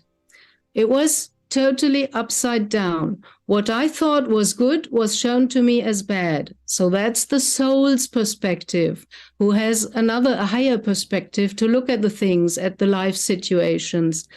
And the things that I thought were bad, well, some of them, they were right on point. I had to yell at somebody to make him wake up or take a different viewpoint. And I thought, well, I was a bad person. I yelled at someone. I couldn't control my anger in this situation. That's how we judge. And that's what Yeshua said, don't judge. Because if you judge, you're separating even more. And we live in this grand illusion that we are separated. The I thinks it's separated from the you. We're all one. But to experience ourselves, we have to live in the illusion of being separated and perceive you as a you who is sitting there in America and is different from me, and I'm sitting here in Germany. But in the end, we're made of stardust. We come from the same source and we will return there. And the way, the journey is just experience. I think we came here, we all come here to learn love. Give and receive love. Where what I learned from my experience, after that I had the feeling, wow, as if I got my life gifted a second time. So now I've got a second chance, and I wanted to make something good out of it, as if I was reborn. I felt as if I was just floating in this beautiful night sky, and I began to feel this connection to everyone I'd ever met. Sometimes near-death experiencers talk about a tunnel that they go down, but I was in the night sky, then very quickly I was just in the stars. And when I was in that place, I began to feel a deeper sense of peace because I felt this consciousness coming toward me that was like the light of God, perhaps. It was a light that was full of intelligence and peace and joy. These messages started coming toward me, and the messages are very simple. One was, love is all that matters. It's all that we take with us when we go. The other was, remind them to go to nature. And then I started to see little images of myself playing as a kid in nature and how happy I was. And then I thought, okay, maybe adults get too serious and we need to go play in nature more often. And then that light, I call it the light of God, showed me more of my life. There were some elements that I didn't like as much. They weren't the parts that most people would judge me for. It wasn't the drinking or the partying. It was when I judged people and when I was rude to someone. That's what God showed me was not right, because I wasn't looking at the heart of people. I wasn't looking at who they were inside. Yeah, but what... See, like, you know, I love Trisha. I think she... Look, I think...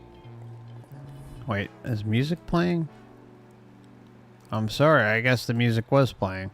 I hope it wasn't too loud. Anyways, I like Trisha. I love Trisha. I think she's done some great interviews. I think she's very just a sweet woman. You know, I've even messaged her about the soul trap in her chat, and she was open to it. Like, she, you know, maybe someday we'll talk, but you know, she does some good work. Her channel's good. But I'm sorry, I don't even remember where I was going with this point. Let me back it up. I'm sorry. It weren't the parts that most people would judge me for. It wasn't the Yeah, it wasn't the parts that most people would judge me for. Wasn't the parts that, like, that, again, like what we talked about earlier in the stream a couple times, I think, how the most mundane or weird, silly stuff seems to be analyzed by the Matrix when you're having this type of experience, like an NDE. drinking or the partying. It was when I judged people and when I was rude to someone.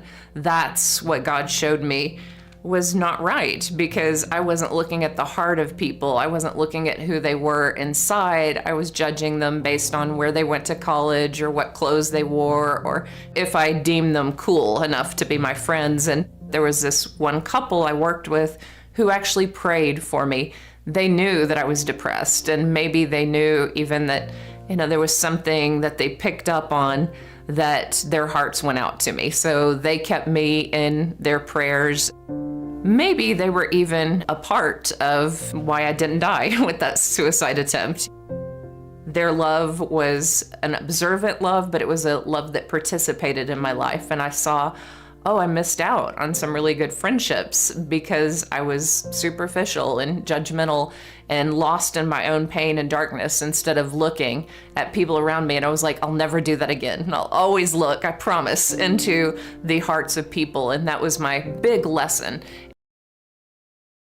See, like, look, again, like, Trish has been through a lot, right?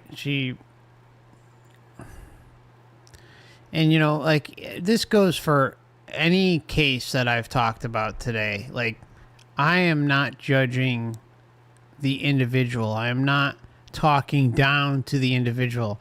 All I'm doing is deconstructing their words, their phrases, their data points, and linking them to others so that the pattern can be revealed on the deception.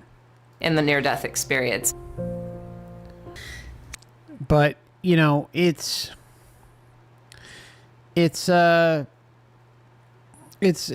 rough sometimes when you cover this stuff. Like, I've gone over a lot of, like, after-death communication, especially, like, in the member streams, but even on the regular streams here. Like, there's plenty of stuff we've gone over. Like, but, like, after-death communication, it's a sensitive topic, right? You have someone who's living in their body, right? And they are often riddled with grief and need explanations, need some answers. And it's completely understandable. It's completely, you get it, right? You get how someone arrives there. I think a lot of us have been there. Long before we came across the whole soul trap thing and maybe realized that, you know, the body lives on, our true essence is immortal and or eternal, I'm sorry, you know, and all this stuff, right? But it's natural that we want to grieve our loved ones, that we care about those who we've been with, and may even want to connect with them. And after-death communication is a very, very tough area to cover, because a lot of times it's mothers or fathers who lose children, or someone who loses a parent. You know, I mean, like, there's so many crushing things that can happen. I've spoken with mothers who've lost children. One I was deeply involved with, and some of it you can find on the channel still. But it's it's difficult. It really is. It's to talk about stuff like that almost comes across, or can come across, as if like you're invalidating their experience by, chalking it up with the soul trap. But it's the same deception. It really is. It's the same deception. And whether the person having the after-death communication experience is experiencing who they think that individual is, like their daughter, their son, their mother, their father, their pet, or whoever, that's up for debate. That is strongly up for debate. And that's not to take away the healing component of something like after-death communication, because it can heal, it can help. But who are they contacting? I firmly believe 100% that in NDEs, in after-death communication, and in a number, in breakthrough trip reports, even some shared death experiences, which that one is kind of a little rocky, but let's just say all the previous that I mentioned, right? And there's probably a few others that I'm not thinking of, like deathbed premonitions and visitations, right? I do not believe for a minute that who people think they are communicating with is in fact their loved one every single time. Now, does that mean it doesn't happen? No. It just means that there are clearly identifiable moments, and a number of them, where I don't think who they think they are speaking with is the actual loved one. Does that make sense? Does that mean it's not happening? No. But what it does mean is that there is clearly times when it doesn't. When it's something else. I don't know what that something else is. I don't pretend to know. But there are moments when that is clearly identifiable in the research, in the data patterns. Just as with NDEs. Like after death communication. Like it's there. Anyways, so that begs the question, right? How do you know who you're dealing with is in fact your deceased loved one? You don't know. But if it helps you heal in the moment and get some sort of finalization with them, then go for it. That's awesome. Totally encourage that.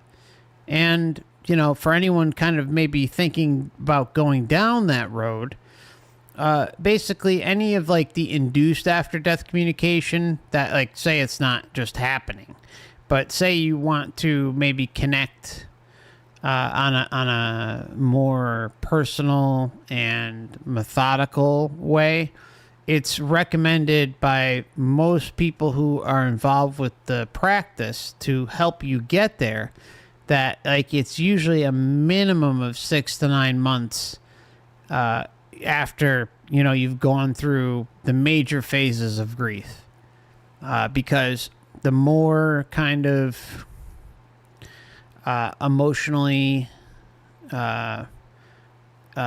over the top you are. I mean, I hate to use those terms, but however, like the higher level grieving component to all this, the less likely it is that induced after death communication could be helpful or occur. So, but like the percentage of people who go and work with those who are involved with the practitioners who are involved with induced after death communication, it's usually about 9 months, I think. But once you reach that 9-month mark, the percentage of success is over 70%. So the chance of actually having an experience in communicating with your quote-unquote loved ones is very high. It's incredible. So, you know, and there's quite a bit of consistent research into that backs it up. So it's not BS.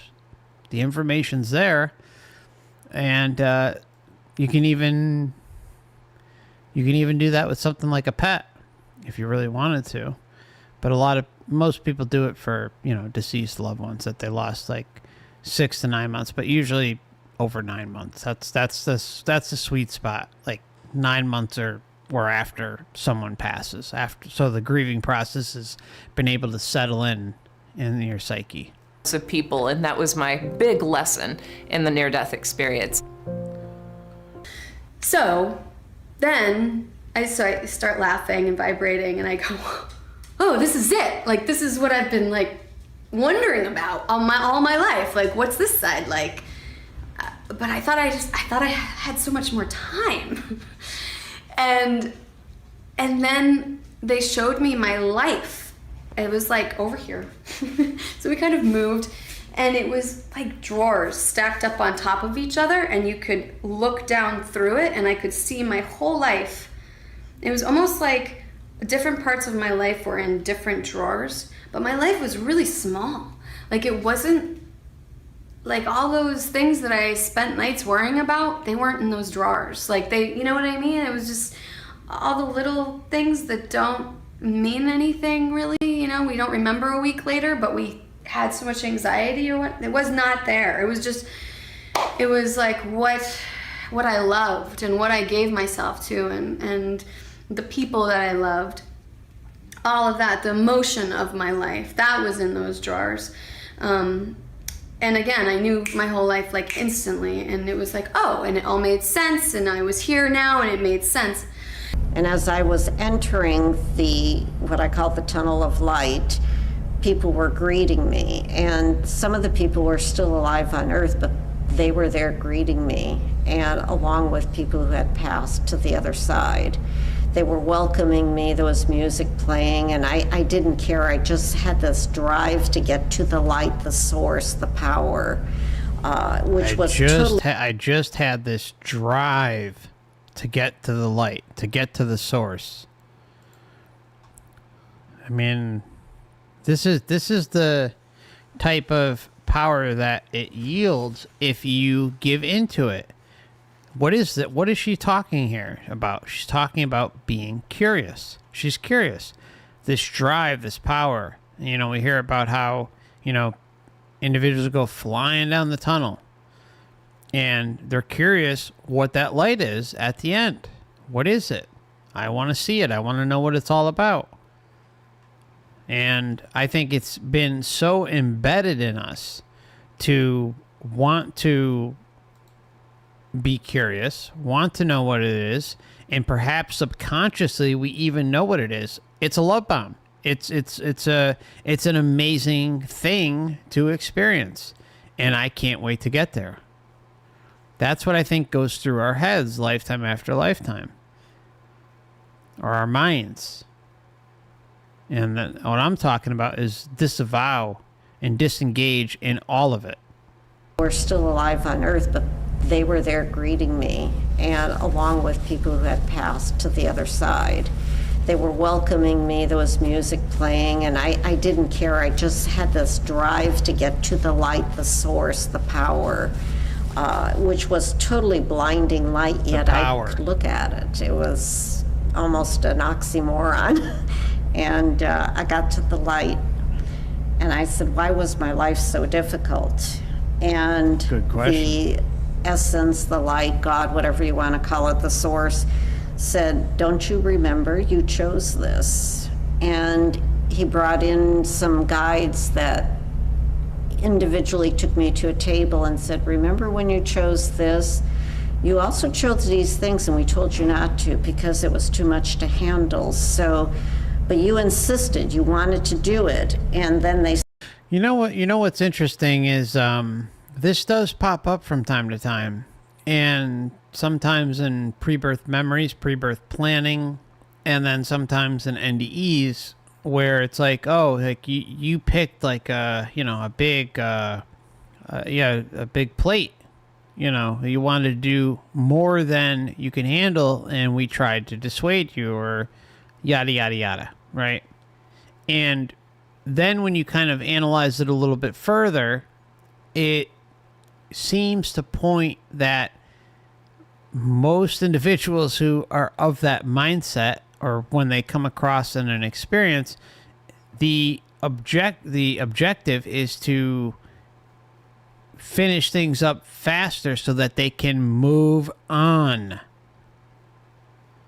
so that they can proceed in liberating themselves, or quote unquote moving to the next level. But it's all part of the matrix. It's all part of the same system. This is how deep it goes. Like, there are so many layers to this and so many patterns, but they show the same thing over and over and over again. And some may not have these qualities, some may. But the point is, there's consistency across the board, and we at least have a certain set of parameters to work with that prove, in my opinion, hands down, we are dealing with some sort of deceptive set of forces to keep us contained within its creation, instead of choosing our own sovereign path and our own creation through liberation. Sent in more guides who went through the same process because I kept choosing a lot of things. Apparently, I wanted to do it all in one lifetime. And then I recalled the choices I made pre-birth, which sort of solidified and said that was okay. So I went back to the light, and the light says, now it's time to judge your life. And I did a life review, which to me appeared... Yeah, but there's no judgment. Now it's time to judge your life. But there's no judgment, right? No judgment. But it's time to judge your life. But I was judging myself. That's what they say. I was judging myself.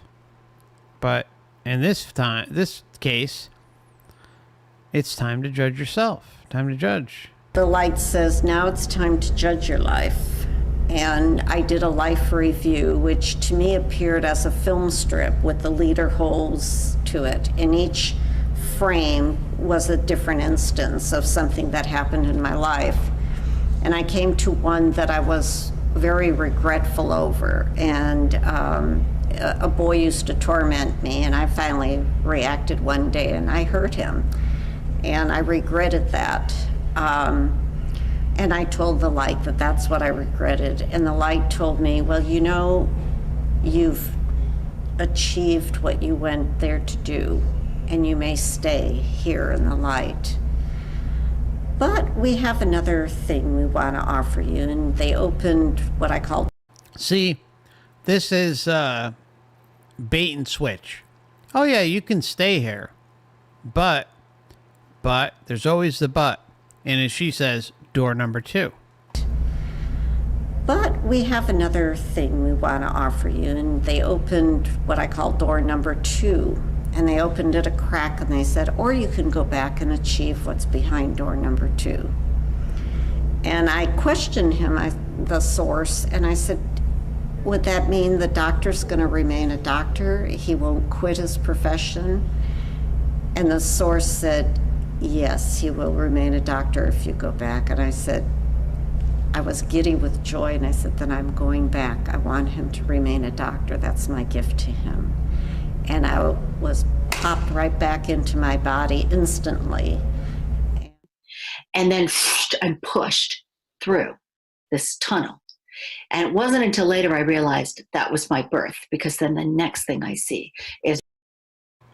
I realized it was my birth, so pre-birth right here, or conception. My mother cradling me. And I looked so much like her, I was confused and thought that I was looking at myself at first. But then I realized I'm feeling everything. I can experience everybody's points of view. And my mother was 18 when she had me. And that was when I got, wow, she loved me, she wanted me. And that euphoria that I was experiencing, that was in the birth canal, that was my own. I want to be here, like my choice to live, but it was also hers, her desire to have me. Mm-hmm. So that was just a complete surprise to me. The first of many. Now, I think there's a number of experiencers in this, and I'll try to get the links up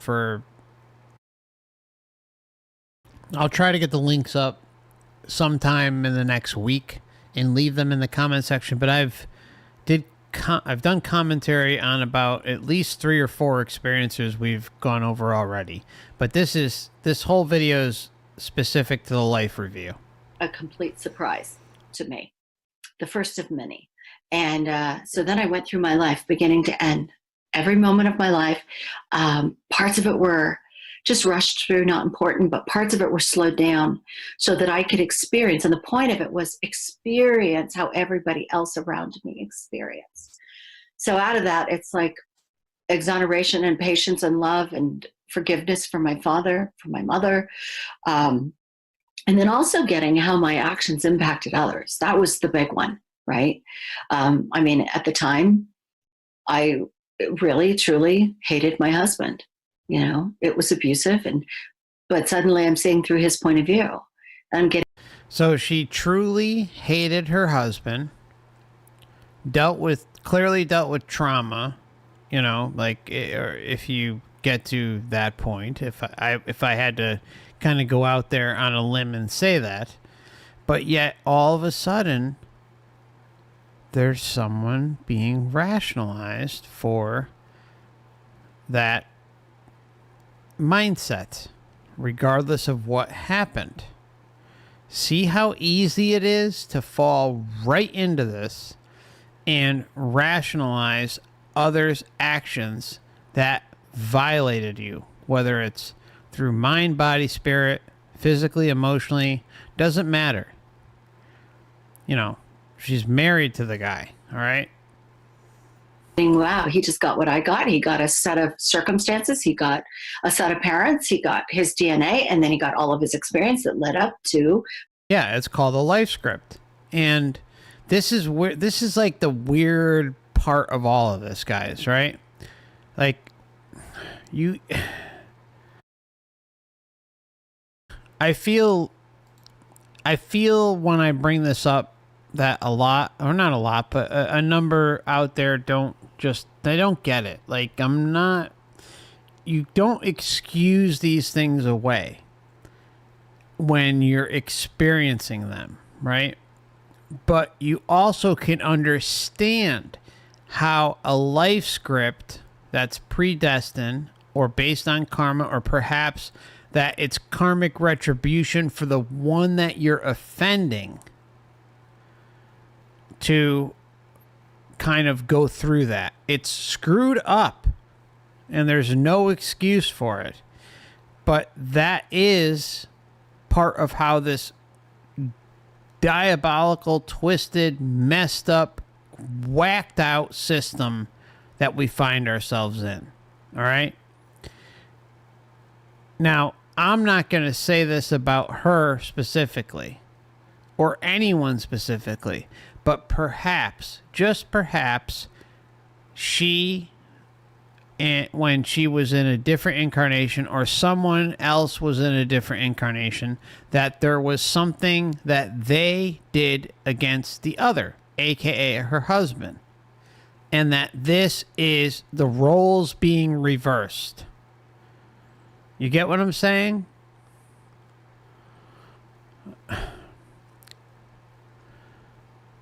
Those who are abused become the abuser. But except think of it on a reversed or vice versa when it comes to like a more on a grander scale, when it is looked at through the lens of a life script.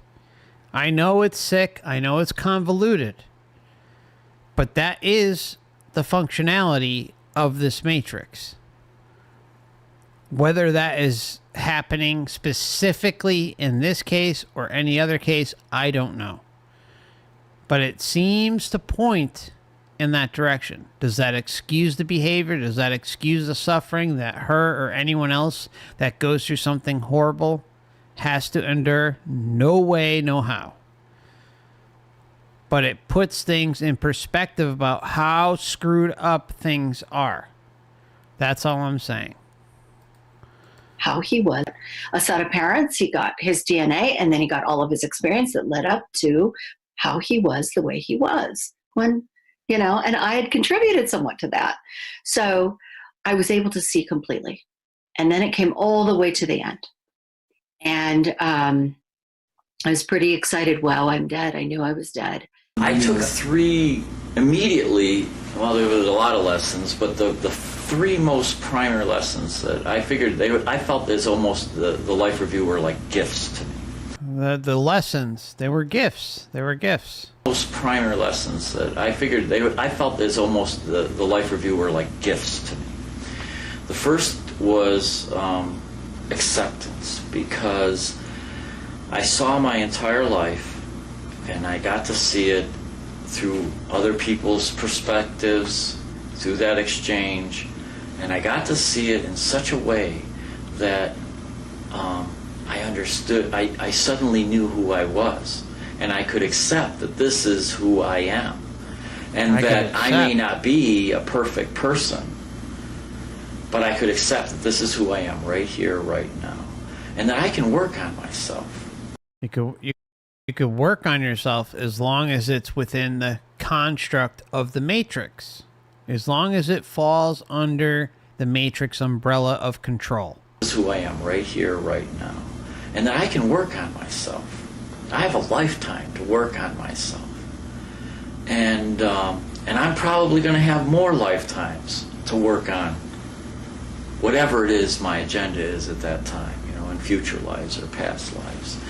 And I feel that, so that acceptance was a big lesson for me, because with acceptance, you can be comfortable in your skin and your surroundings and talking to everyone else. And with that life review and those interactions, I saw acceptance of other people as well.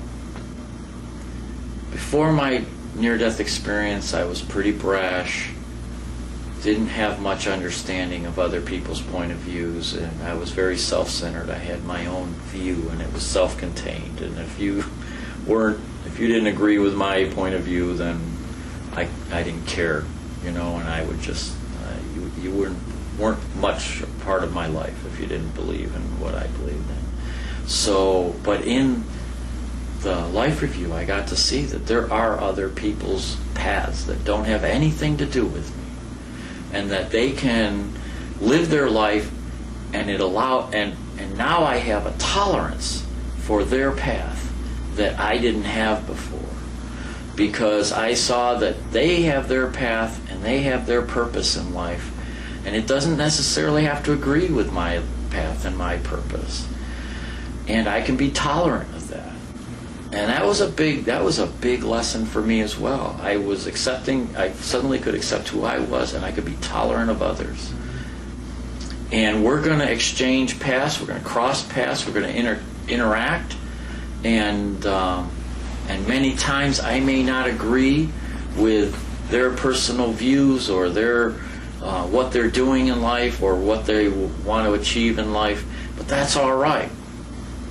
In fact, I think that a lot of life's interactions, I think all of our life's experiences need to be enjoyed, the good and the bad, you know, because we're going to meet some people that are going to push our buttons and maybe push us to the brink of anger or something like that.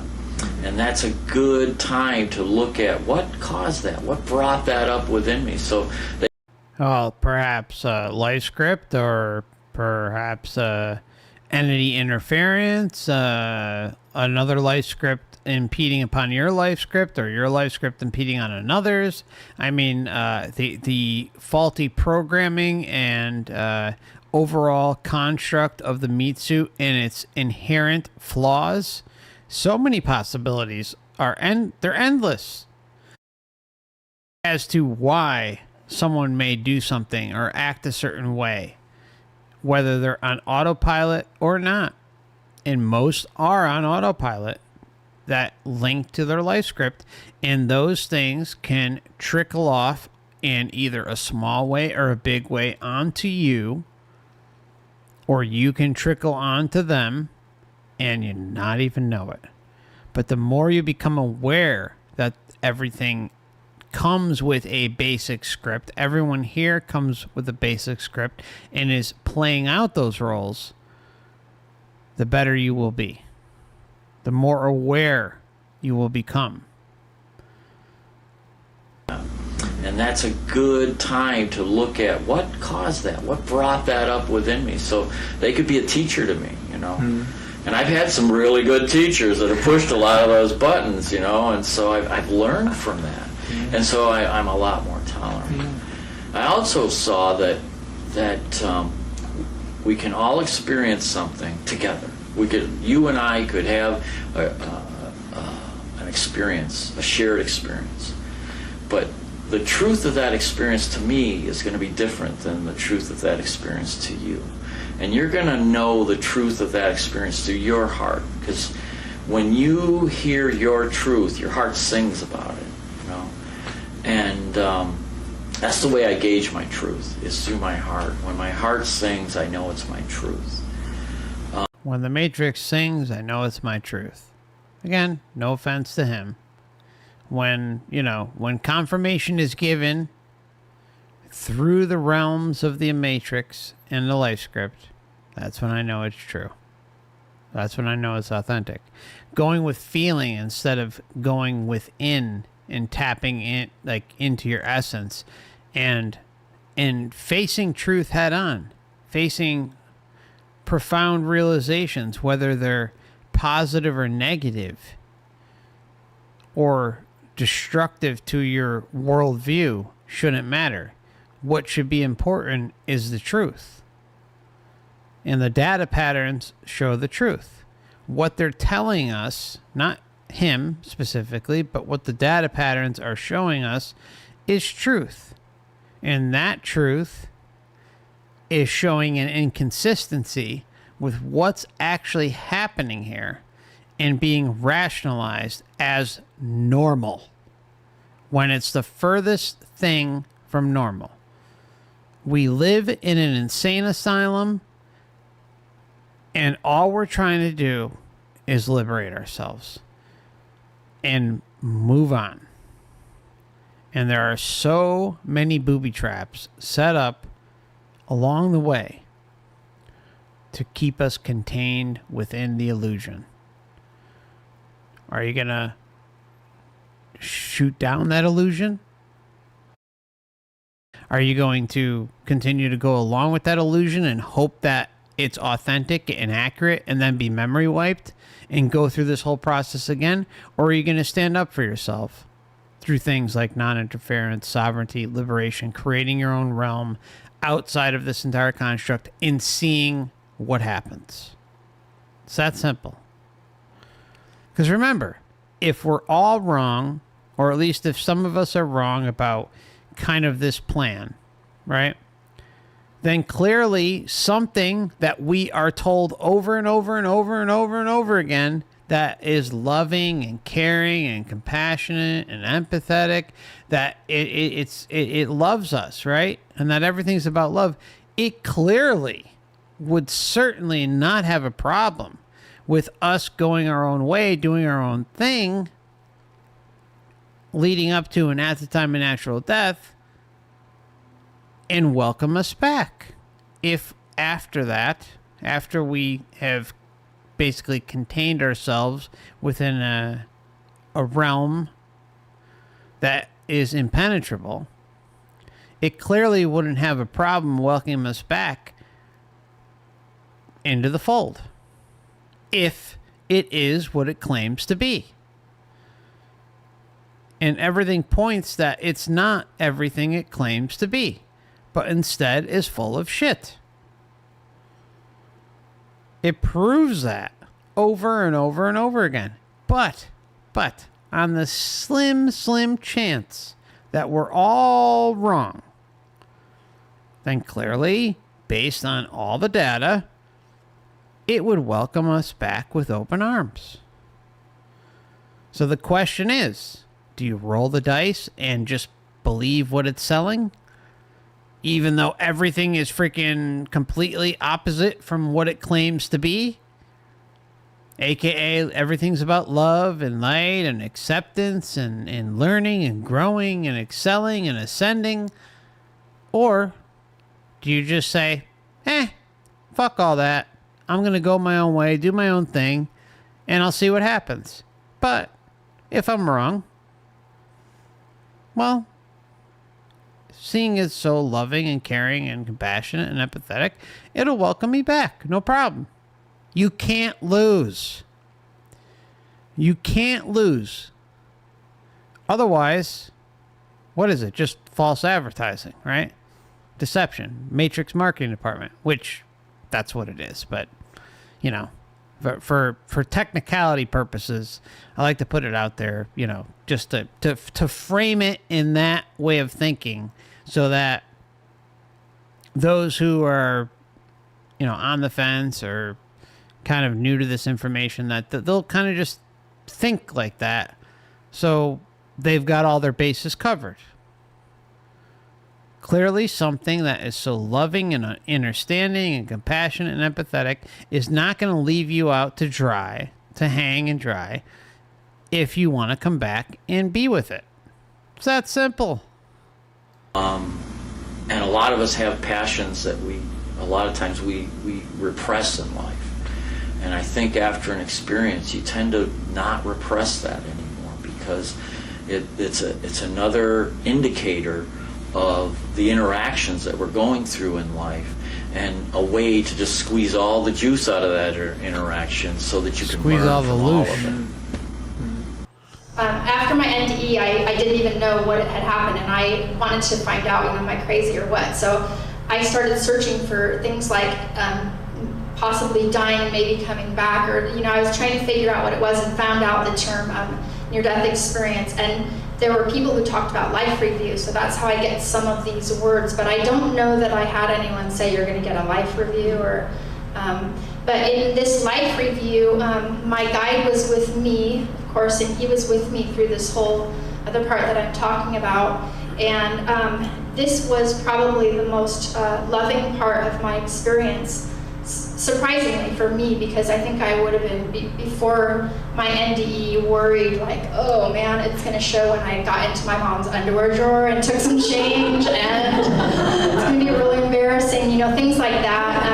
Because I took some change and bought Scholastic books in elementary school without asking. And I, you know, I'd done a lot of things. I'd been kind of nasty when my sister wanted to borrow, you know, clothes, because I was like, these are mine, you know, like there were things I wouldn't be proud of. And in my life review, it was just so incredibly loving. And in this review, I could feel myself from a number of levels.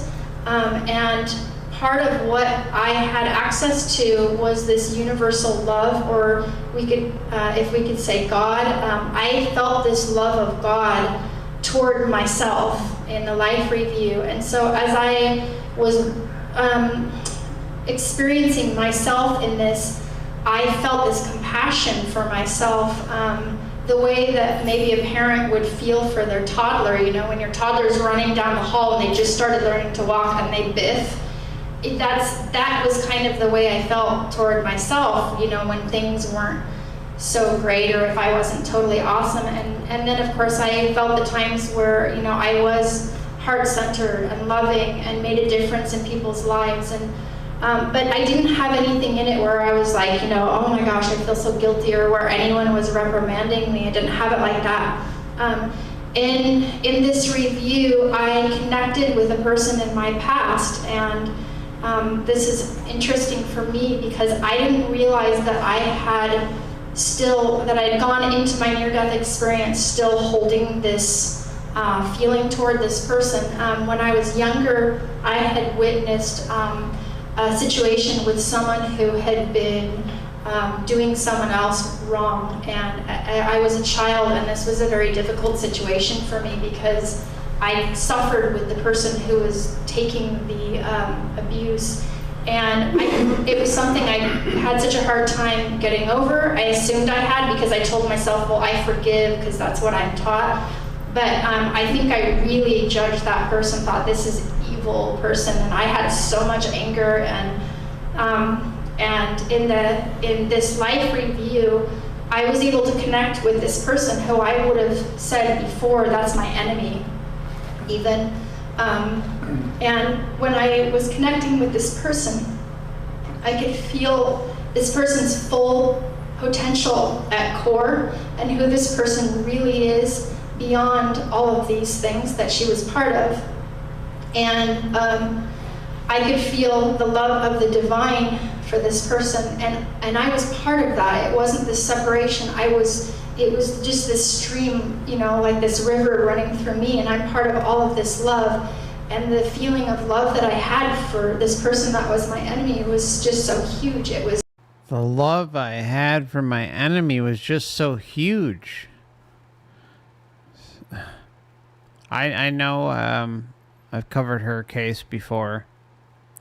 I'll try and get everything together and leave it in a comment with links to each stream, but there's got to be at least 3 or 4 so far that I've covered in their experience in their entirety. Love, and the feeling of love that I had for this person that was my enemy was just so huge. It was almost heart-shattering in a way, and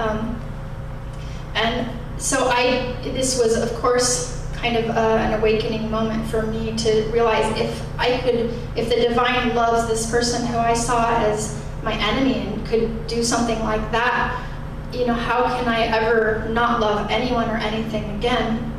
So when I came back for my NDE, I even ended up, one of the first things I did is I wrote her a letter telling her how much I loved her. And I was crying, and there was a sense of relief in me too, because I had been carrying something that I didn't even know I was carrying, and what I was carrying in my feelings toward this person it was like something stuck in me. It couldn't be born and it couldn't die. It was stuck in me, and it was a heavy, yucky thing, and here I was now just loving her fully, no matter what. So that was something that was special for me. I was in his lap with his arms around me, gazing up into his face as he was looking down into my eyes. And his loving presence, his great smile, just told me I was safe. I was home. You're safe. You're home. Believe me, everything is as advertised. It's all good. Just believe me. And with his right hand, he waved at his feet and said, "Are you through?" Again, it was so difficult. Are you through? So that's like the false choice, right? We see that a lot too, where the false choice is provided. But they're here. They're back and able to share their story, whether it's on a video, a podcast, a CD, or a book, or a series. Turn away from his loving smile, but the command was, "Am I through?" So I looked down at my feet, and there was like a whole photo album all dropped and spread out. And as I looked down at these pictures, it was pictures from my past. And it wasn't just a photograph, it was a 3D image. It was one of these experiences where when you get a picture back and you remember what it was like when you took that picture, I could recall not only what it felt like, but how I was thinking, and recalling exactly how others were feeling because of the way I was behaving. The first image was one of when I was stealing. So, yeah, I mean, it's the same thing. It's like the judgment, the sinning, the transgressions, and and rationalizing them because something else exterior to you is saying it has a program running and saying, oh, it's okay, but you're going to judge yourself, even though we are a major component in facilitating the entire experience for you to get to this point. Behaving. The first image was one of when I was stealing some Coke bottles from a neighbor's garage, a way to go to the movies. And I remembered the mildew inside. I felt every aspect of the experience and went down the road saying, thank God, nobody knows. No longer did I complete that recall. Then there I was, looking into God's eyes, saying, oh, I'm sorry, that was bad. God's response was just more than I could understand at the moment. He said it was neither good nor bad in the grander sense. It was a lesson for your learning. It was a lesson for your learning. It was a lesson. You know, you got to grow, you got to excel. So I get to recall and relive every experience, even when I teased that girl in junior high because she talked with a lisp and she was big and fat. And I not only recalled what I said, I get to feel what she felt like because of the way I behaved. And I felt so bad and ashamed. God's response was again, neither good nor bad. It's a lesson for the learning. I was proud of when I saved this lady's life, and again, neither good nor bad. It's a lesson for the learning. So as I recalled all my experiences, I got to see what we hear so often of a life review. We not only get to look at what we've done, we get to feel what we felt, and we get to feel how our behavior affected others. I turn to God with great thanks for the loving presence. And again, the question came back, are you through? I looked into his eyes and I said, there's no way I want to leave. And the message was, you are always here if you would only know it. I mean, that's just gaslighting. Pure gaslighting of epic proportions. But yet he ends up back here, right? I mean, come on. It's like, you're always here. Just like the guides are always around here assisting us 24/7, 365 from cradle to grave. They're all here. All you got to do is ask for them. Well, where's the guidebook? Again, I talk about the guidebook all the time. Where is the guidebook that we're supposed to come here with? That we're supposed to work on things and learn and grow and excel, but yet we come to this extremely limited form of perception or consciousness or both, and just kind of like thrown into it. And there's no guidebook. There's no guidebook saying like, okay, pick up your phone and call 1-800 freaking spirit guide. Right? And ask for, you know, the emergency spirit guide department, you know, when you need it. It's just most people have no clue that these things exist. And then if you do have a clue that they exist, it's like cryptic. Or you're aware of it and you don't have any memory of the important parts. I mean, we're such at a disadvantage on all fronts. It's not even funny. Even those who reached a point of being able to verbalize to you and to me in the world that, oh, they're with us all the time. All we got to do is ask. Well, they suck at their job. They suck at their job. As does this so-called God, creator, source. They all suck at their job. And guess what? It's all by design. It's all by design. But yet the same narratives seem to pop up over and over and over again. and they defy logic because they don't fit with reality. They don't fit with what happens here. Every one of us is always connected to and one with our source if we can get beyond our mind. All right, so I want to thank each and every one of you for swinging by tonight. I greatly appreciate you hanging on. I know we were maybe here a little bit longer than was planned from the beginning, but we covered a lot of ground, and I hope that like this rapid fire life review breakdown helped some of you who may be new or otherwise on the fence. We went over 16 cases. I will get the names together. I will try to also get links to each of the cases that I have reviewed in the past, but you know, I'm not 100% that that's going to happen, but I'll try. I'll try to at least get a few.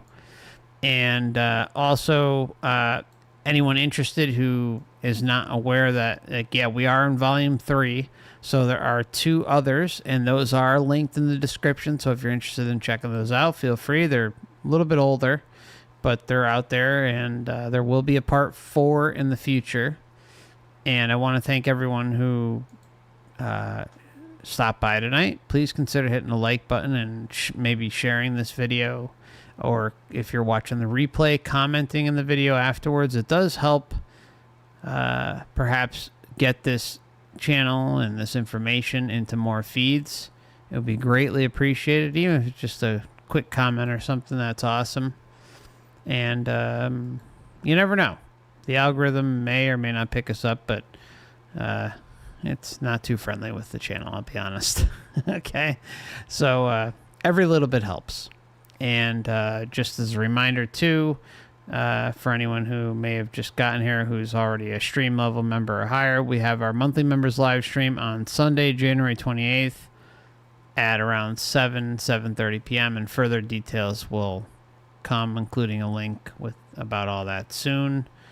And I look forward to seeing some of you there, and we'll also see each other again probably this weekend, as long as the computer doesn't have to go out to get the motherboard repaired, which I may hold that off a week and send it off next Monday, but we'll see.